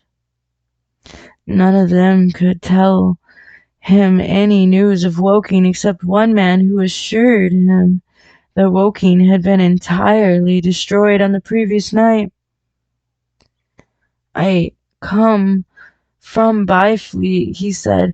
Man on a bicycle came through the place in the early morning and ran from the door to door, warning us to come away. Then came soldiers. We went to look, and there were the clouds of smoke to the south, nothing but smoke, and not a soul coming their way. Then we heard the guns at Chertsey and folks coming from Weybridge, so I've locked up my house and come on. At the time, there was a strong feeling in the streets that authorities were to blame for the incapacity to dispose of the invaders without all the inconveniences. About 8 o'clock, A noise of heavy firing was distinctly audible all over the south of London. My brother could not hear it for the traffic in the main thoroughfares, but by striking through the quiet back streets to the river, he was able to distinguish it quite plainly. He walked from Westminster to his apartments near Regent's Park about 2. He was now very anxious on my account and disturbed at the evident magnitude of the trouble. His mind was inclined to run, even as mine had run on Saturday on military details. He thought of all those silent, expectant guns, of the suddenly nomadic countryside. He tried to imagine boilers on stilts 100 feet high. There were 1 or 2 cartloads of refugees passing along Oxford Street, and several in the Marylebone Road, but so slowly was the news spreading that Regent Street and Portland Place were full of their usual Sunday night promenaders, albeit they talked in groups, and along the edge of Regent Park there was as many silent couples walking out together under the scattered lamps as ever there had been. The night was warm and still and a little oppressive. The sound of guns continued intermittently, and after midnight there seemed to be sheet lightning in the south. He read and reread the paper, fearing the worst had happened to me. He was restless, and after supper prowled out again aimlessly. He returned and tried in vain to divert his attention to his examination notes. He went to bed a little early after midnight, and was awakened from his lurid dreams in the small hours of Monday by the sounds of door knockers, feet running in the street, distant drumming, and a clamor of bells. Red reflections danced on the ceiling. For a moment he lay in astonished, wondering whether day had come or the world gone mad. And he jumped out of bed and ran to the window.